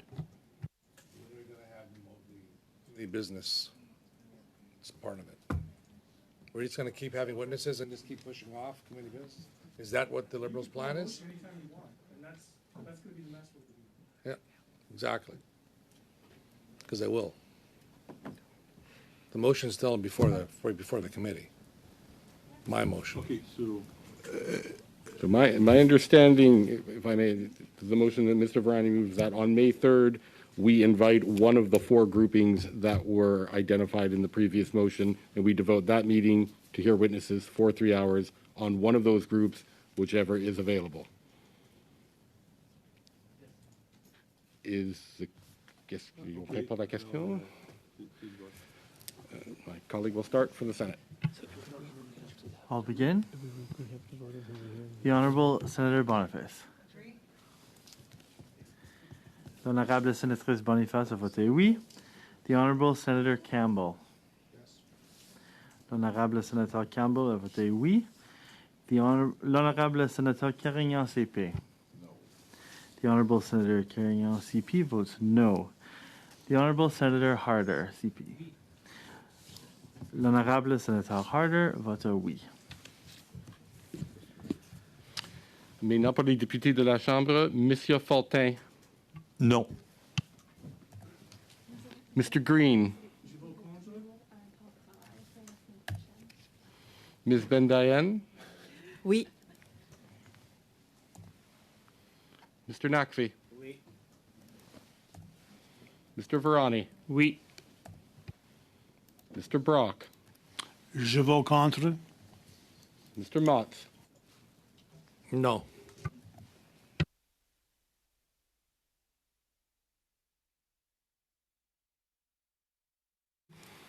The result is yeas poll 6, nays contre 5. Alors, la motion est adoptée. The motion is passed. So that is what will be done for next Tuesday. That said, Madam Analyst, the analyst is asking whether we still want a work plan for next Tuesday, because that had been asked of the analysts for next week. There's been no change of plan. We still want that work plan. Do we have additional instructions for the analysts to that effect? Ouais. Yep. That down the road too? You need an hour and a half to decide on. Oh, we still have motions, Rachel. We still have motions. And we're discussing those things at the moment while we had the full 3 hours of witnesses. Monsieur le Président, Mr. Chair, I have a comment about something you said earlier.